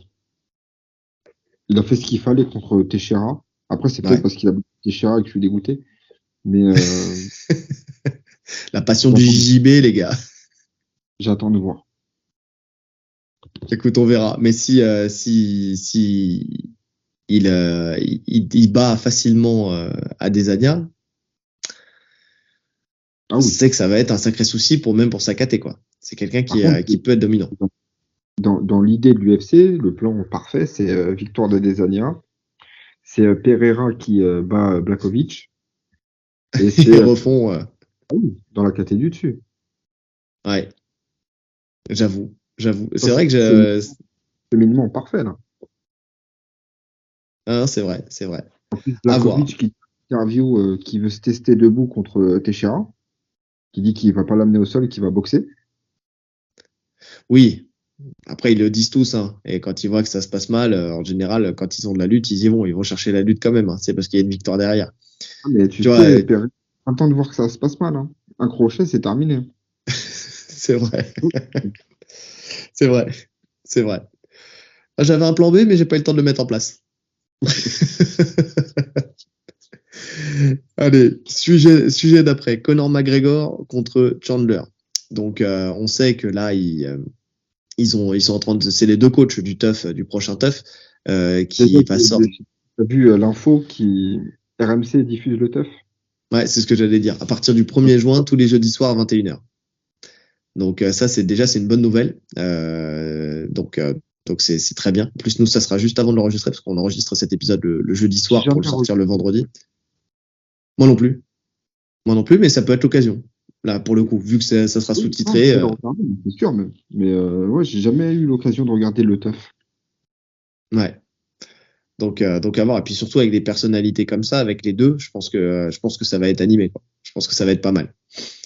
Mais donc, ces deux-là, en fait, quand il y a des deux coachs du TUF, quand le TUF se termine, en général, les coachs s'affrontent. Maintenant, il y a eu quelques petites histoires autour de ce combat-là, parce que McGregor donc a pris sa retraite. Non, il n'a pas pris sa retraite. Qu'est-ce que je raconte? Il était sorti en fait du pôle USADA et il fallait qu'il remplisse les papiers. Ouais, si, il avait pris sa retraite ou pas? Je sais Ouais, ouais, plus. ouais. Ouais, il avait pris sa retraite pour pouvoir se doper tranquillement. Tu sais, Oui, on peut le dire. on peut le dire tranquillement pour pouvoir prendre du volume, pour pouvoir récupérer plus vite. Il a dû se faire une petite Réparer cure. une blessure, parce qu'il y a ça aussi, hein. Tu récupères plus Oui, vite de tes blessures quand tu te charges. ah bah bien sûr. Mais souvent les mecs commencent à se charger justement suite à une blessure. Ça c'est la première picouse dans la fesse. Souvent c'est ça. Hein. C'est parce que tu t'es blessé, tu t'es blessé gravement et donc pour récupérer plus vite, bah tu le fais. Sauf qu'après t'arrives plus à t'en passer quoi.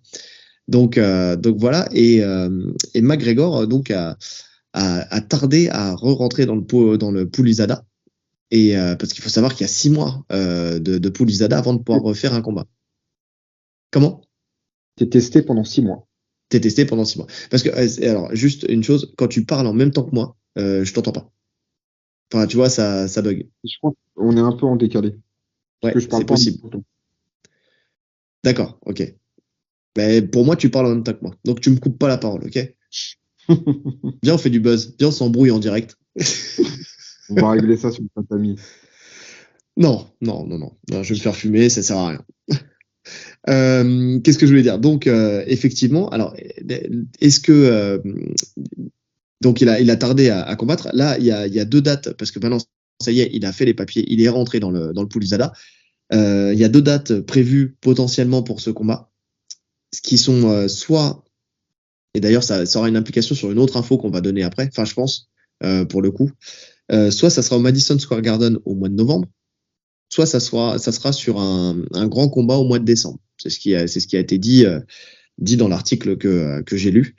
Madison Square Garden au mois de novembre, c'était normalement le combat. Enfin, il y a le combat Jones-Miocic qui doit se faire normalement sur cet événement-là.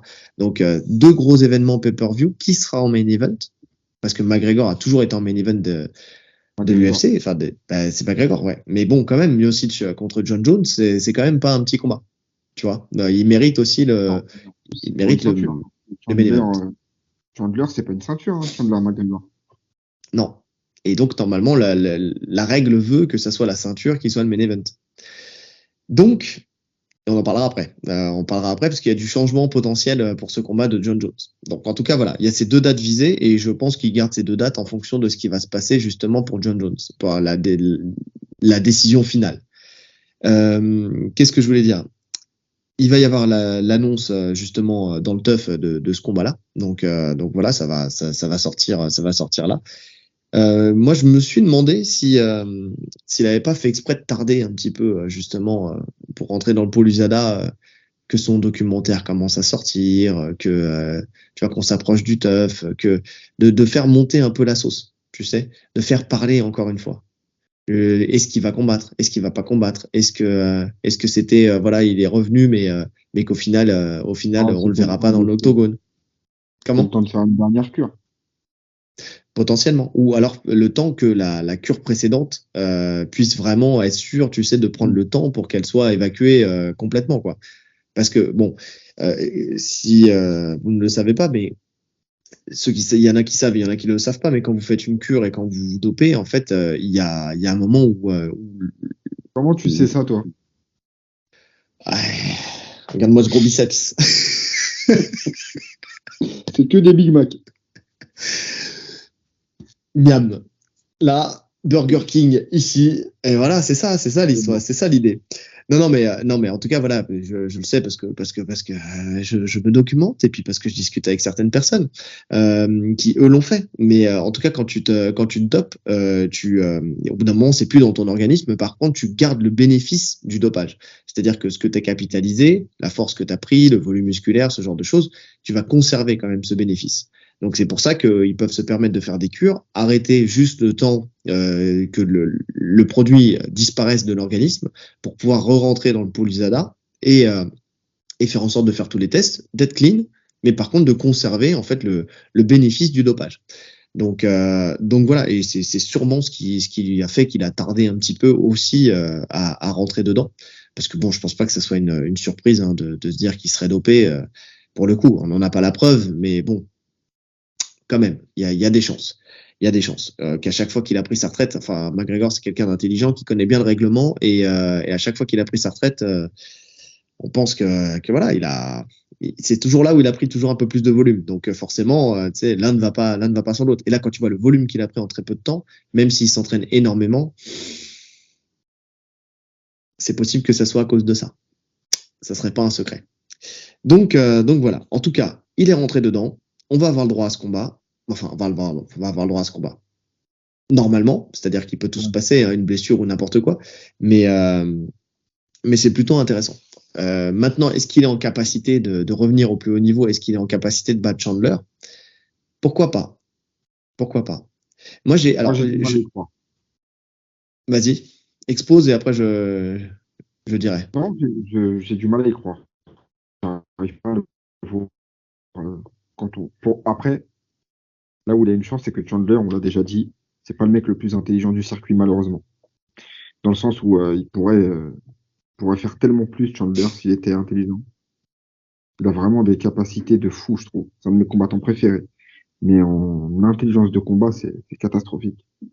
Et j'ai vu un tweet de Poirier qui, lui, Oui, voit McGregor vainqueur par KO au deuxième round. exactement. Bah, là, en plus qu'il l'a affronté, il sait ce que c'est que Ouais. de combattre contre McGregor, et puis il le sait, il le dit lui-même, hein, qu'il s'est quand même fait toucher lourdement.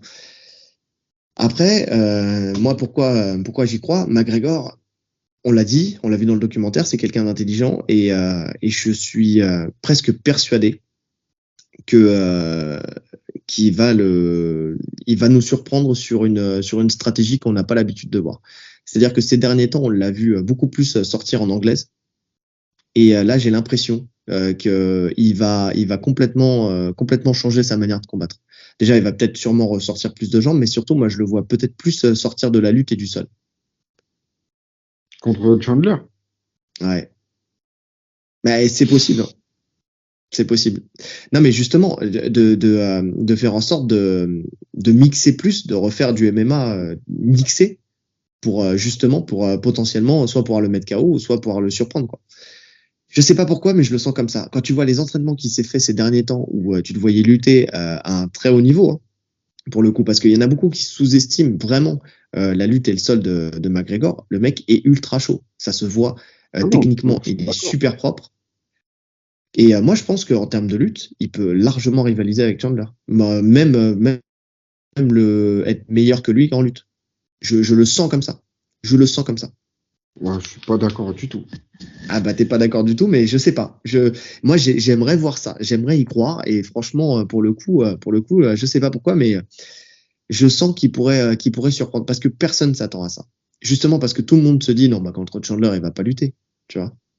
Et pourquoi pas? Pourquoi pas?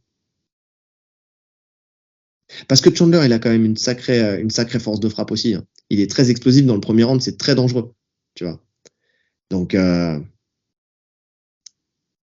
oui, je non, mais sais c'est pas. pour ça que ce combat, il me fait peur pour Conor. Ah je sais pas. Moi, j'y crois. Après, Je le vois défendre la lutte. Il a ce qu'il faut pour défendre la lutte. mhm. Mais de là à imposer une stratégie de lutte à Chandler, ça serait suicidaire. Déjà parce qu'il se cramerait, parce qu'on sait que c'est pas son domaine de base, même si il est très fort, hein. Il va se cramer. Ah, non, je le vois se faire soumettre. Tu le vois se faire soumettre si jamais il lutte. S'il lutte, ouais. Il va prendre une sale guillotine ou un truc comme ça. En plus, il a une bonne guillotine, Chandler. Ouais, c'est vrai qu'il a une bonne guillotine. Ah, mais je sais pas. Je sais pas pourquoi c'est un ressenti que j'ai. Il y a un flash. Ouais, c'est un ressenti que j'ai. Le fait voilà, de surprendre, le fait qu'il ait pris beaucoup plus de gabarit, tu vois. Je sais pas. Parce que moi, je pense que son gabarit va impacter sa boxe. Je le vois pas plus puissant. Je pense pas qu'il aura un meilleur pouvoir de KO avec un gabarit plus gros et bien au On l'a vu, contraire. hein. On l'a vu, hein. Plus il monte en poids, j'ai l'impression que moins il couche les mecs, hein. C'est ça. Mais par contre, c'est quelqu'un d'intelligent qui sait se remettre en question et qui a conscience des choses, j'ai l'impression. Est-ce que le fait qu'il ait conscience du fait que plus il monte en gabarit, moins il ait cette faculté à comment dire, à imposer sa boxe, tu vois, et à mettre KO, est-ce qu'il va pas changer sa manière de combattre? Puisqu'il se réinvente à chaque fois. Enfin, c'est ce qu'il dit. Il veut se réinventer à chaque fois. Il veut améliorer le McGregor. Il est 2.0, 3.0, 4.0. Tu vois. Et quand on voit qu'il a beaucoup axé justement ces derniers temps sa prépa sur la lutte et sur le sol, et qu'on sait qu'il est très bon et qu'il peut devenir encore meilleur, tu vois, il peut depuis tout ce temps, s'il a fait énormément de lutte et énormément de sol, tu vois, son cardio va s'adapter aussi, tu vois. Moi, j'y crois pas. À Tu peux voir. pas me convaincre sur ça. Eh ben, écoutez, dites-moi vous en tout cas si je peux vous convaincre là-dessus. J'aime bien, ça va faire parler, en tout cas ça va faire du buzz. Mais pourquoi pas, pourquoi pas. Je sais pas, mais son niveau en lutte, moi, il m'a beaucoup impressionné, hein. Enfin, je savais déjà qu'il était bon puisqu'il a réussi à contrer Khabib lors du premier round quand ils se sont affrontés. Mais quand tu vois là ce qu'il a fait là ces derniers temps là, quand tu vois sur les dernières vidéos qu'on a vues, parce qu'il partage très peu de vidéos, mais sur les dernières vidéos, c'était quand même vachement propre. Techniquement, enfin, tu as vraiment l'impression de voir un vrai lutteur sur le tapis, quoi. Tu sais pas, tu retires le nom McGregor, tu sais pas qui c'est, c'est une vidéo de lutte qui est plus que propre, hein. Ah, mais c'était pas Chandler en face. C'était C'était pas pas Chandler en Chandler face. dans un vrai combat. Ouais, après on sait pas qui était en face. Tu vois, qui il a choisi pour lutter, tu vois. Quel sparring c'était? Est-ce que Parce tu que connais le Chandler, nom de tous les lutteurs? bien Comment? sûr que non. Mais Chandler, on sait que c'est un monstre. Chandler, on sait que c'est un monstre. Mais Chandler, on sait qu'il fait n'importe quoi, qu'il arrache des gens et qu'il contrôle pas derrière. Bref, est-ce que tu as encore quelque chose à dire ce combat-là? Non. Franchement, ça, c'est des combats. J'ai envie de les voir, j'ai très envie de les voir, mais bon. C'est comme Khamzat Ousmane. Tant que c'est pas signé, je, je m'éloigne de ce dossier. Je regarde de loin. On verra, on en reparlera quand ça sortira, Après, quand ça sera effectif. Ensuite, justement, parlons-en. Novembre, on l'a dit tout à l'heure, c'est Jones versus Miocic. Sauf que il y a une info qui est sortie il y a pas longtemps, comme quoi ce combat serait compromis et que on aurait plus de chances de voir au mois d'août Jones versus Pavlovich. ouais. C'est, Alors vu la news, c'est Chael Sonnen qui l'a sorti. oui, c'est Chael Sonnen qui en a parlé. C'est des bruits de couloir, mais des gros bruits de couloir. Maintenant, la question c'est Pourquoi ce revirement? Est-ce que c'est Miocic qui est pas dispo? Enfin, qui est pas, en tout cas, qui veut pas combattre? Apparemment, c'est ça. Ou est-ce que c'est l'UFC qui a freiné les cas de fer en se disant putain, on a potentiellement un Madison Square Garden avec McGregor, donc et on a des combats on a des trous, tu sais, à combler plus tôt, parce que en fait, j'ai l'impression qu'ils avaient du mal à trouver pour juillet-août des combats.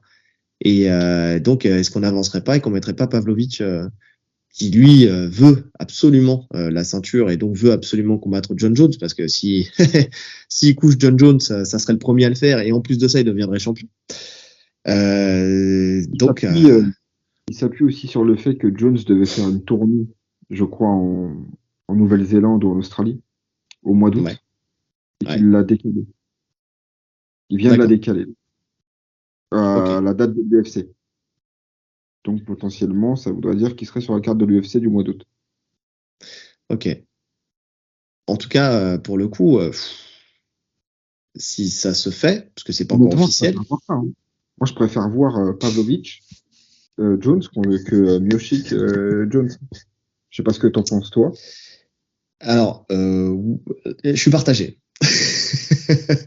Je suis partagé parce que pour la legacy de Jones, le fait de combattre contre Miocic, s'il gagnait, bah il avait sa retraite toute tracée derrière avec j'ai pris la ceinture, je suis double champ, et en plus de ça derrière je gagne contre le champion réputé comme étant le meilleur poids lourd de l'UFC avec le plus Non, de défense de titre. d'accord, mais qui était Non mais le meilleur? Non, mais qui était le meilleur? Ok, d'accord. Bon, même si, attends, et quand même, quand tu regardes bien, il a perdu contre Ngannou sur le dernier combat, mais sur le combat d'avant, il a quand même, c'est quand même le seul mec à avoir battu Ngannou avec la manière, tu vois. Donc, bon, même si ça remonte à loin maintenant, mais il a montré que c'était encore un combattant d'élite, tu vois.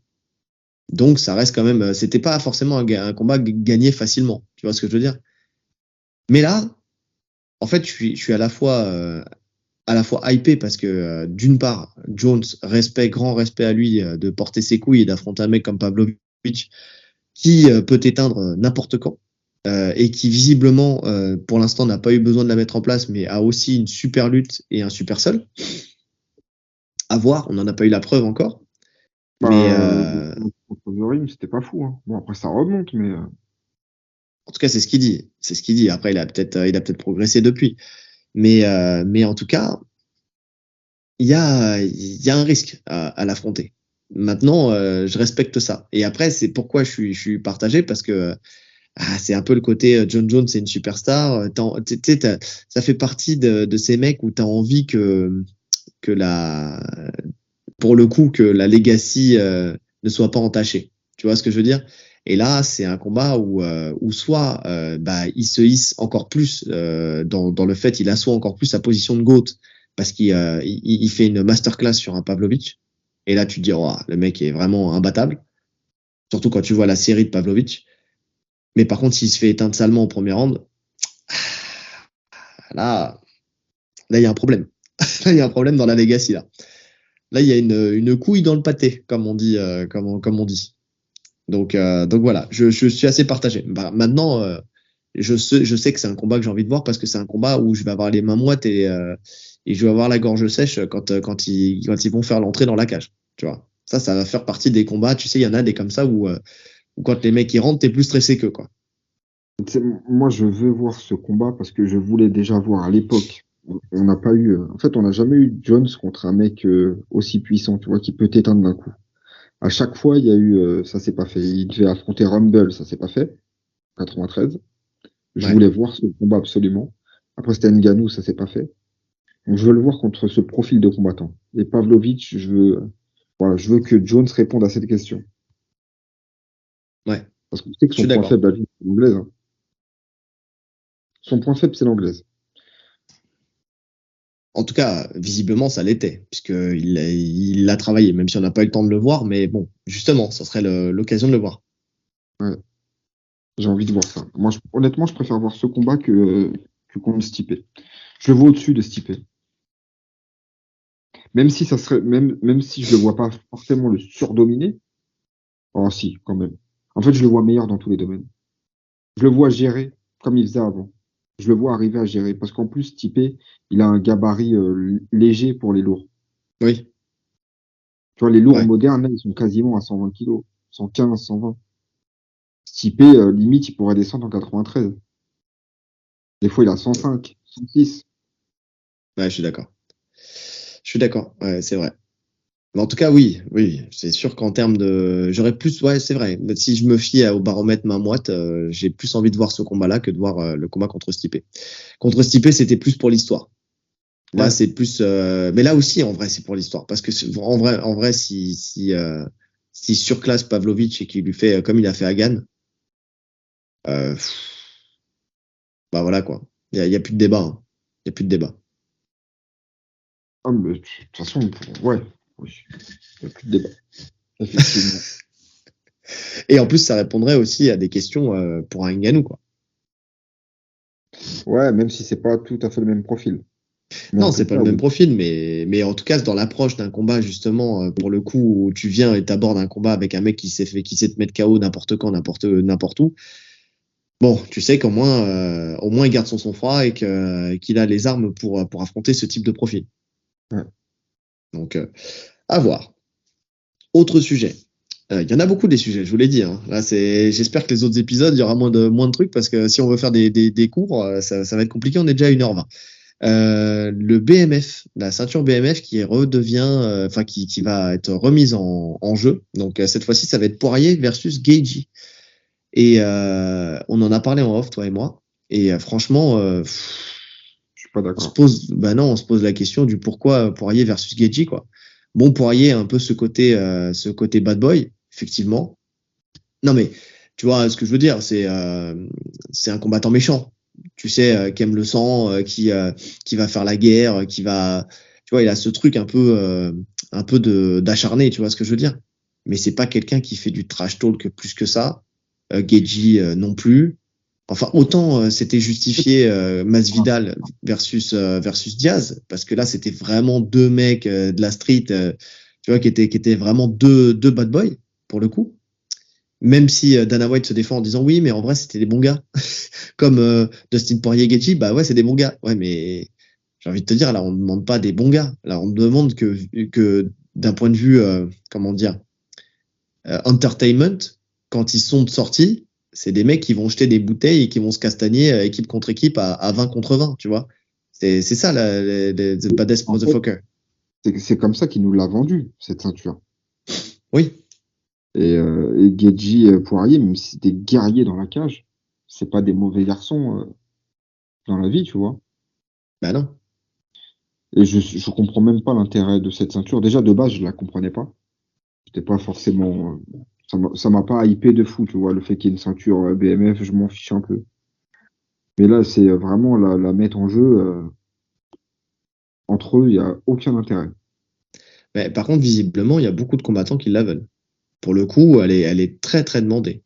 Et pour le coup, moi, McGregor contre Je me Chandler, suis demandé, je me elle suis était. demandé justement quel combattant pourrait la Oui, convoiter, pour la demander. Il y en a pas tant que ça, hein. non, il y en a pas tant que ça. Jones, T'aurais Cerudo, Jones, Cerudo, O'Malley. O'Malley? Oh, il a ce côté, tu vois, il a ce côté quand même un peu bad boy, tu vois ce que je veux dire? Ah oui, Euh, sur Twitch. ouais, ouais. Non mais ouais, en fait, ce qu'il y a, c'est que c'est de trouver un combat où les deux la méritent. Bah oui. C'est Et en ça le fait, je crois truc. qu'il n'y a pas d'autres combats, mis à part Masvidal, Diaz. On fait un Jones Cerudo. Ouais, ça peut le faire. Ouais, c'est vrai que c'est assez compliqué. Si vous avez des idées d'ailleurs de combattants comme ça ou de combats qui pourraient être plus indiqués que celui-ci, pourquoi pas? Pourquoi pas? Euh, ouais, c'est vrai que c'est assez compliqué. Il n'y a plus vraiment de profil dur comme ça qui Bad s'insulte. Boy. Ouais. Si, McGregor, il a le profil. McGregor, il a le profil. Maintenant, contre qui?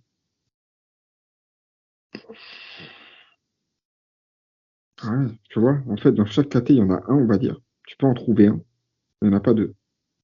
Ouais. Ouais. Ouais, je suis d'accord. C'est vrai que c'est pour ça que l'intérêt de cette ceinture, enfin là, effectivement, c'est histoire de mettre, de rajouter un peu de brillant, tu sais, une breloque en plus sur un combat qu'on n'a pas besoin. Alors oui, alors dans ce cas-là, ça serait pas BMF, tu vois, ça aurait dû être une ceinture guerrier, tu vois, des mecs qui vont au charbon, tu sais, qui vont faire la guerre et qui aiment le sang et la sueur, tu vois. Ouais, Mais mais c'est bon, pas, après, une ceinture pour. Enfin, ça fait trop de ceinture, quoi. C'est pas ça possible. fait trop, ouais, ça fait trop de ceinture. Je suis d'accord. Ouais, ouais, peu d'intérêt pour cette ceinture-là. Franchement, honnêtement, bon, c'est pas la ceinture qui va me faire regarder ce combat-là. C'est plutôt le fait que ces deux mecs qui vont se foutre sur la gueule et qui vraiment vont donner le meilleur d'eux-mêmes pour aller chercher la victoire, quoi. Tu vois, c'est plutôt ça. On sait qu'il va y avoir de l'action, ça va être un action fight pour le C'est coup normal. et c'est une revanche en plus. Mais en tout cas, c'est pas la ceinture qui me rajoute quelque chose pour voir ce combat-là. Ah non, Donc, pas du tout. info oui, mais mauvaise info, mauvaise info. Donc, passons à autre chose. Damien Lapillus, pris pour dopage. Ouais. Ouais. Donc, effectivement, Ah, donc c'est ça vient de sorti sortir hier, avant-hier. ouais, ça fait quelques jours là, ça, 2-3 jours. Ah, 2-3 jours. Enfin, 2-3 jours pour le commun des mortels, quelques mois pour les maîtres fumiers, pour le coup, qui eux étaient en avance sur tout le monde. Oui, ouais. Donc, effectivement, pris pour dopage, Ventoline. Il a pris excès de Ventoline. Il a pris la plus lourde. Je crois que c'est la plus lourde suspension, hein. C'est 3 ans. Ouais. Donc 3 ans de suspension, c'est énorme. Ça signe une fin de carrière potentielle pour lui parce il est déjà âgé. Il a En France. 35 ou 36 ans. En France, Ah ouais, il oui. peut combattre ailleurs. Il peut combattre dans d'autres organisations, effectivement, qui ne sont pas soumis à la FLD, pour le coup. Mais bon, en tout cas, voilà, en France, à l'arrêt, c'est fini. C'est fini pour la fin. Son palmarès est devenu négatif parce qu'ils ont mis la plupart de ses combats, sauf un, parce que son adversaire était considéré comme dopé, où ils ont mis un no contest. Mais sinon, il est passé de victorieux à défaitiste sur ses combats, C'est 5 derniers combats. sur ses 5 derniers combats. Donc ouais, grosse info, gros coup de tonnerre. Alors visiblement, le dopage, si on écoute Clément Marcoux, le dopage à la ventoline, c'est pas quelque chose qui se fait énormément. Maintenant, est-ce qu'il l'a fait en pensant, enfin enfin, là c'est avéré, hein, on va pas mettre de guillemets avec des présomptions d'innocence parce que voilà c'est fait, c'est la sanction elle est tombée. J'écoutais le La Sueur où il parlait tu sais, du cas Romero où il y avait des suppléments teintés, tu sais, où en fait dans les cuves ils fabriquaient des produits D'ailleurs, il dopants a et un procès, Romero. Il devait oui, lui payer grosse fortune, hein. une Beaucoup grosse d'argent. fortune. Ouais, mais lui a gardé sa suspension effectivement à juste titre parce que effectivement sinon les gens à chaque fois ils disent non mais c'est un supplément teinté et puis après une fois qu'ils l'ont ils ont plus la suspension. Donc c'est pour aussi garder cette peur du contrôle antidopage. Mais c'est pas la même chose. Enfin, je sais pas. Cette comparaison n'est pas raison comme on dit. Être victime d'un supplément teinté parce que tu prends des produits que t'as pris en pensant qu'ils sont sains, mais que derrière il y a des résidus parce qu'ils ont fabriqué dans la même cuve des produits dopants. Enfin, tu vois, et que tu te retrouves avec un taux anormalement élevé à cause de ça, sans savoir que tu le prenais, comme disait un certain cycliste, à l'insu de mon plein gré. Donc, donc voilà. Mais par contre, que tu te charges à la ventoline parce que peut-être, je sais pas, c'est une supposition, mais t'es asthmatique et tu te dis, bah ça va, c'est tout bon. Je vais prendre beaucoup de ventoline et puis le jour où je vais me faire choper, je dirais ouais, mais j'ai fait une crise d'asthme, tu vois, donc j'en ai pris beaucoup. Mais qu'il s'avère que au final, enfin, tu vois, c'est qu'à chaque fois que tu le prends, parce que ça se trouve c'est juste ça se trouve c'est un truc qui se fait très peu, même si on le sait que c'était quel combattant, Kennedy, qui avait pris un coup de ventoline, tu sais, Je me à rappelle, l'interround. je sais plus Donc, c'est quel combattant, mais ça m'avait marqué grave. moi aussi, tu te dis, mais qu'est-ce qu'il fait, lui? Et tout le monde avait dit, mais putain, mais en fait, il est en train de se doper à l'interround. Tu vois, le fait de prendre sa bouffée de Ventoline, parce qu'on sait que ça ouvre les voies respiratoires, on sait que ça te permet de mieux respirer et donc d'avoir plus de cardio. Tu vois ce que je veux dire? Donc, d'être surpris. Tu sais, quand tout le monde s'est offusqué, en fait, c'est ça que je comprends pas. Quand tout le monde s'est offusqué de voir Kennedy prendre une bouffée de Ventoline dans l'interrand en se disant, mais attends, il est en train de tricher. Et que là, on se dise, mais non, mais attends, c'est juste parce qu'il est asthmatique. Donc, en fait, le jour où il s'est fait contrôler, il était asthmatique et il a pris 200 bouffées de Ventoline. Non, il est pris, il s'est fait choper, ça a été régulier. Donc voilà, sincèrement, je pense qu'il a dû se dire, ça va passer parce que j'ai une ordonnance. Tu sais, et que je peux justifier du fait que ce jour-là, j'ai fait une crise et j'allais peut-être crever, et donc j'ai pris de la Ventoline, et puis voilà. Non, t'as tenté, c'était une idée bonne ou pas bonne, mais en tout cas, t'as tenté, t'as perdu. Je pense pas qu'il faille trouver de justification et de justificatif à ça. Non, il n'y en a pas. Après, est-ce que ça apporte quelque chose ou pas? Il y en a qui disent oui, il y en a qui disent non. Il y a des études qui disent oui, il y a des études qui disent non. Mais à partir du moment où c'est interdit, c'est interdit. C'est ça, c'est ce que j'allais dire. Il y a des études qui disent oui, il y a des études. Cannabis, le cannabis, c'est interdit. Ouais. Maintenant, ça a été légalisé, là. Dans certains États, ouais. Mais le cannabis, c'est tous. interdit. On sait que ça va rien t'apporter, le cannabis. Tu vas pas me faire croire qu'un mec qui fume des joints, il va être plus performant. Alors, peut-être une récupération, peut-être au niveau de la récup. C'est ça. Récupération, gestion de la douleur aussi, tu sais. Ouais, oui. Ouais. Mais bon, allez, un mec qui fume un joint, ça va rien changer. Et pourtant, s'il se fait contrôler, il est dopé. On est d'accord. Diaz, lui, il est. En fait, il y a la liste, hein, vous avez la liste des produits dopés. C'est ça. Après, que ça soit considéré comme quelque chose qui marche ou qui marche pas en fonction des études, en vrai, on s'en fout. C'est juste qu'à partir du moment où c'est sur la liste, tu vois, je vais te citer un exemple, petite anecdote. J'ai eu, quand je combattais en équipe de France, tu sais, mes premiers championnats du monde, je pars en Albanie, tu sais. En Albanie, et on avait une escale. Donc, une escale, on faisait Paris, l'Italie, l'Albanie. Et dans ce premier avion, bon, toi, je te la connais déjà l'anecdote, mais dans ce premier avion, j'ai les oreilles ultra bouchées. Je me mouche, tu sais, pour essayer de me débloquer les oreilles. Un craquement dans les oreilles. Et je deviens sourd d'une oreille. Ça m'est arrivé plusieurs fois. Ah ouais, oui, bah oui, de Dresden, tu m'avais raconté. Et donc douleur énorme. Comment dire, sur le deuxième avion où j'ai cru que mon oreille allait exploser. Enfin bon, bref. Je fais ma compétition tant bien que mal en étant sourd d'une oreille, puisque en fait en Italie il m'avait juste filé des gouttes dans les oreilles, mais autant te dire que ça et rien, c'était pareil.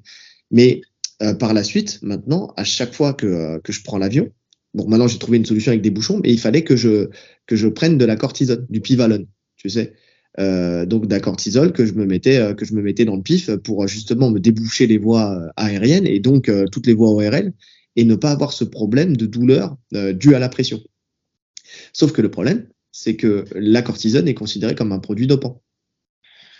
Tu vois? Et justement, à cause de ça, parce que ça te débouche tout, les voies aériennes, tous ces trucs-là. Donc, quand j'allais en compétition. D'énergie. Et en termes d'énergie. Et donc, quand j'allais en compétition, quand je faisais les championnats du monde ou les championnats d'Europe, je venais avec mon ordonnance, tu sais, pour la présenter, tu vois. Donc, mais mon taux, il n'était pas anormalement élevé puisque c'était juste pendant l'avion, je faisais un ou deux pupites dans le nez et puis c'est tout, ça s'arrêtait là, tu vois. Mais au moins, j'avais mon ordonnance qui le montrait. Donc c'est pareil. Mais si j'avais mis, tu sais, que je m'étais tartiné de Pivalone et que j'avais vidé un flacon dans chacune de mes narines et que j'avais été testé par comment dire, par l'USADA, la FLD ou quoi que ce soit. Enfin, je sais pas ce qu'il y avait à cette époque-là comme organisme. Mais j'aurais été pris, ordonnance ou pas ordonnance. Enfin, tu vois, après, t'as ton ordonnance, tu peux justifier d'une certaine dose, mais quand t'as 10, 20, 30, 40, 50 fois la dose, bah non, là, c'est plus justifié.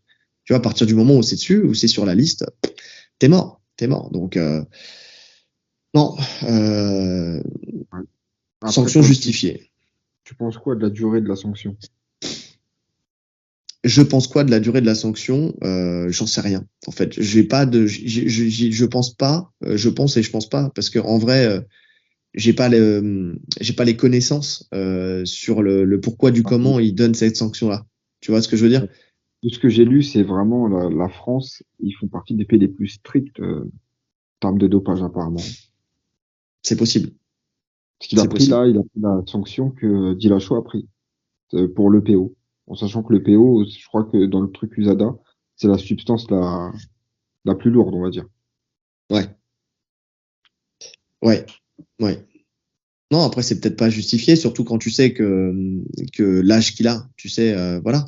Après, est-ce que dans la sanction, est-ce qu'ils prennent en compte aussi ta coopération? Parce que d'après ce qu'on a compris, justement, encore une fois avec les maîtres fumiers, il a beaucoup tardé à fournir les documents et à montrer patte blanche, justement pour montrer qu'il n'était pas dopé. Tu vois? Est-ce que ça rentre en ligne de compte? Est-ce que, tu sais, comme pour tout, hein, est-ce que plus tu les prends pour des cons et plus ils te mettent une sanction forte? Et si, tu sais, avouer, faute avouer, faute à moitié pardonner, et quand t'avoues pas, bah, tu te fais Ouais, striker encore plus je sais pas fort. comment ça fonctionne. Je sais pas. En tout cas, voilà. Grosse sanction, gros exemple donné justement sur le circuit français pour en tout cas des événements français qui vient Ouais, d'être pour le coup, légalisé. ça va en refroidir plus d'un. Ouais. Oui ou non, parce que quand tu sais qu'il y a des mecs qui se dopent pour faire des compètes amateurs de grappling, tu te dis tu te dis qu'ils sont pas refroidis pour autant, tu vois ce que je veux dire? Je sais pas. Donc, Mais bon, t'as moins de donc chances d'être testé sur une compète amateur de grappling. répète. T'as moins de chances d'être testé sur une compète amateur en grappling. C'est vrai, mais on l'a vécu. Danito, si tu nous écoutes, un ancien élève à moi qui est un mec du fitness, mais nati. Pour le coup, lui, c'est sûr qu'il est nati puisqu'il a été, de toute façon, il avait été testé. Mais sur une compète où il perd en plus au premier ou au deuxième tour, je sais plus, enfin bon, un truc comme ça, mais il avait un physique tellement impressionnant, Ah ouais, grave. ouais, que ils sont arrivés, ils ont voulu lui faire pisser dans le bocal, sauf que le problème, c'est qu'il avait pas envie, donc tout le monde en fait pensait, au vu de son physique et du fait qu'il avait pas envie d'aller aux toilettes, qu'il était vraiment dopé, alors que le mec, il avait juste, il disait, mais je te jure, je prends que des protes. Je prends que des protes, je te jure. Et donc finalement, c'était avéré que effectivement, il était clean. Mais voilà, c'était un physique naturel. Voilà, il y en a qui sont plus gâtés que d'autres. Tu vois, c'est comme ça. Lui, il était plus gâté que d'autres. Mais il y a des contrôles. Il y a quand même des contrôles. On le sait on connaît pas mal de monde hein, dans le grappling qui se sont fait choper. Hein. Donc, enfin, il y a une période où il y avait plus de contrôle qu'aujourd'hui. Aujourd'hui, j'avoue qu'il y en a moins. Mais il y a une période où il venait beaucoup contrôler le grappling. C'est vrai. Donc, euh, donc voilà, quelque chose à rajouter? Non. Moi, moi, je trouve que c'est quand même dommage. Parce que j'aimais bien, de ce que j'ai vu là de ces derniers combats, je trouve que techniquement, ce qu'ils proposaient, c'était pas mal. Je suis Ouais, pas énormément le MMA français, hein, je vais pas te mentir. Mais là, avec l'explosion des orgas avec Ares et tout, j'ai pas mal à regarder. Et ça avait un très bon niveau. Notamment une grosse boxe anglaise qui peaufinait là dans un club. Et franchement, c'était propre. ouais, ouais. Bah écoute, on le verra peut-être sur d'autres organisations, mais tu sais, à l'étranger, on verra. Ouais, bah, tu vois, c'est en fait le pire, c'est au-delà de la sanction, c'est presque le changement les victoires en défaite. Hein. Ah Parce oui, que ah tu bah passes de là, 5 victoires à 5 défaites, quoi. ouais, ouais, Et c'est sur clair. 5 défaites, tu vas signer où? En sachant que t'es considéré comme dopé, c'est compliqué. Hein. Ouais, ouais, ouais, c'est compliqué. On verra. Si on a d'autres infos, on en reparlera dans les prochains épisodes. Autre info, on fait un petit crochet par le grappling. Gordon Ryan, donc l'info qui est sortie il y a pas longtemps. Il a été hospitalisé une nouvelle fois. Alors on pensait que c'était, enfin moi au début je pensais que c'était pour son problème d'estomac, mais en fait pas du tout. C'est parce que il a chopé un streptocoque, mal de gorge. Il est rentré d'Abu Dhabi, je crois, de Dubaï. Et Ouais, euh, et donc douleur à la gorge, enfin horrible. 40 jours d'antibiotiques, un truc énorme. 40 jours d'antibiotiques, des piqûres de pénicilline, je crois. Enfin, il y a rien qui fonctionnait. Ils ont essayé plusieurs types d'antibiotiques. Ils ont fini par l'opérer des amygdales parce que c'était le problème. Le problème, c'est que ce problème de streptocoque a relancé son problème d'estomac, donc nausées, plus possibilité de manger, ce genre de choses. Donc voilà. Et donc, on n'est pas prêt. Alors, il veut revenir à la compétition rapidement, mais il a jamais été sorti des tapis aussi longtemps et on n'est pas prêt de le revoir combattre. Le temps qu'il récupère de tout ça. Il est sorti plus longtemps même. Quand il avait eu son gros problème d'estomac, à un moment qu'il savait pas, qu'il trouvait aucune solution. Qu'il pensait Oui, mais il même s'entraînait. qu'il allait arrêter. Mais il s'entraînait. C'est-à-dire que là, c'est 40 jours sans s'entraîner. C'est 40 jours hospitalisé. Là, il est à l'hôpital, ouais. Donc ouais, c'est à voir, à suivre, affaire à suivre. En tout cas, je pense que, je sais pas pourquoi, mais je sais pas ce que t'en penses, mais je pense que Gordon Ryan, c'est vraiment un combattant d'exception, mais qui fera une carrière courte parce que justement trop de problèmes de santé. Alors lui aussi, est-ce que c'est dû au dopage ou pas? Je ne sais pas, mais en tout cas, beaucoup de problèmes, ne serait-ce qu'à cause de son estomac, quoi. Je pense que ça aide pas. Je suis pas un spécialiste, hein, mais ça l'aide pas, c'est sûr. Mais je pense que de base, il a des problèmes de santé générale de base. Et c'est sûr que Ouais. sur un estomac déjà endommagé, le dopage, ça doit pas aider, hein. Ouais. Après, est-ce que c'est dû aussi à sa prise de poids, de volume et tout ça? Parce que quand tu sais que, comment dire, c'était Georges Saint-Pierre qui avait eu des gros problèmes d'estomac quand il avait fait sa montée, tu vois. Et lui, il a fait une montée fulgurante. Saison après saison, en fait, il prenait une KT à chaque fois. Donc, est-ce que ça a joué ou pas? Telle est la question aussi. Tu sais, cette volonté de vouloir monter de catégorie toujours et encore au détriment de sa santé. Tu vois, peut-être qu'il n'était pas fait pour arriver à ce volume-là, à ce poids-là aussi. Ouais, je sais pas. Je j'ai pas les connaissances pour répondre à ça, mais c'est vrai que je le vois pas durer dans le temps, malheureusement. Ouais, à voir. Dernière info. Non, avant-dernière. Non, non, dernière, puisqu'on a parlé déjà de. Le mec est perdu.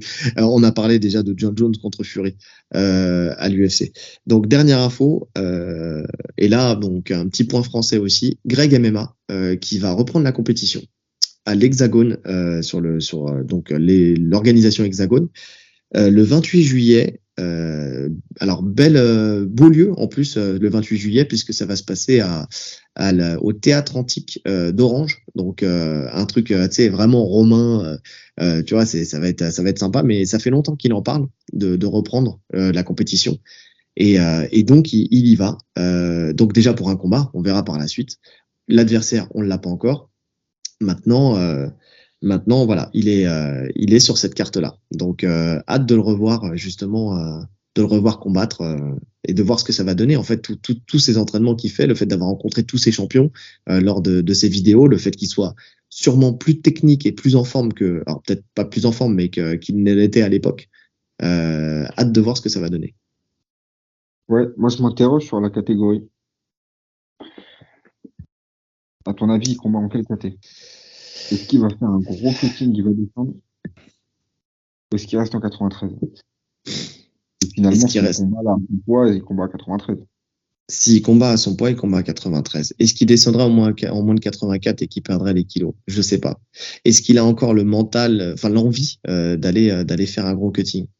Je sais pas. Est-ce qu'il a la capacité de le faire aussi à son âge? Tu sais? Moi, j'avais vu, il en parlait avec je sais plus qui dans une de ses vidéos, où il disait que Ouais. s'il combat en MMA, il descend. Il descend au poids. Bah écoute, s'il le dit, c'est qu'il est capable de le faire. Enfin, c'est qu'il se sent capable de le faire. Mais moi, je pense qu'aujourd'hui, en fait, tout dépend. En fait, en vrai, tout dépend de l'adversaire qu'on lui propose, du niveau de l'adversaire qu'on lui propose. Si on lui propose un combat de reprise plutôt cool, il peut combattre en 93. Si par contre on respecte son niveau, qui est un niveau international, c'est quand même quelqu'un qui a affronté Moussassi, qui a été, enfin pour la ceinture à l'époque c'était le Cage Warrior, je crois. Euh, Je sais plus. non, Cage, ouais, bref, Cage Rage, non? je sais plus. Mais en tout cas, Un des voilà, deux. il a affronté des combattants parmi les meilleurs mondiaux, quoi qu'il arrive. Donc dans les combats qu'il a fait, c'était parmi les meilleurs mondiaux. Donc si on respecte son niveau et son nombre de combats, normalement, on est censé lui mettre quand même quelqu'un de plutôt pas mal. Alors, un ancien sûrement aussi, mais d'ailleurs, j'ai hâte de savoir quel combattant on va mettre en face. Mais en tout cas, oui, c'est plutôt intéressant. Un combat franco-français. Tu verrais qui? Moi, j'ai pas forcément de nom en tête. Faudrait que j'y pense. Dépend de la KT. Mais ouais, je pense que. Il y en a qui disaient Ibra contre Ibra TV. Ouais. Je le vois au-dessus quand même. Je vois Greg MMA au-dessus. Hein. Bah, là, il a montré qu'il était encore à un niveau très très bon.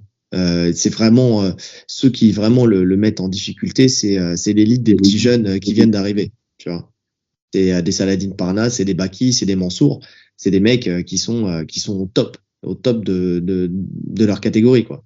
Donc ouais, mais par contre dès que ça descend un peu en niveau, oui, il domine tout le monde. Donc je sais pas. On va être fixé sur son premier combat. Je pense qu'il sera au point. Ça va vraiment dépendre voilà, du niveau que l'Hexagone va lui proposer. Et de ce que lui veut, en fait. Est-ce qu'il revient juste pour revenir faire quelques combats, se faire un kiff? Ou est-ce qu'il veut performer? Moi, ce qui me fait bizarre, c'est que tu sais, il a ce truc de protéger son visage, tu sais, constamment. Et je me dis comment il va le vivre s'il arrive dans un combat dur où il commence à se faire ouvrir, casser le nez et tout ça. Parce que vraiment, il avait l'air de. Alors après, est-ce que c'est juste un rôle qui se donne, mais il avait l'air d'être dans la protection de son faciès, on va dire. Et qu'il avait arrêté aussi pour ça, de se dire putain, à quoi ça rime en fait de se faire casser la gueule, d'être défiguré, tu vois, et pour pas grand chose, tu vois. Donc je sais pas. Tu sais, il y a toujours cet aspect psychologique, tu sais, quand tu commences à te faire ouvrir et que t'es pas prêt en fait à ce que ça t'arrive. Tu vois ce que je veux dire?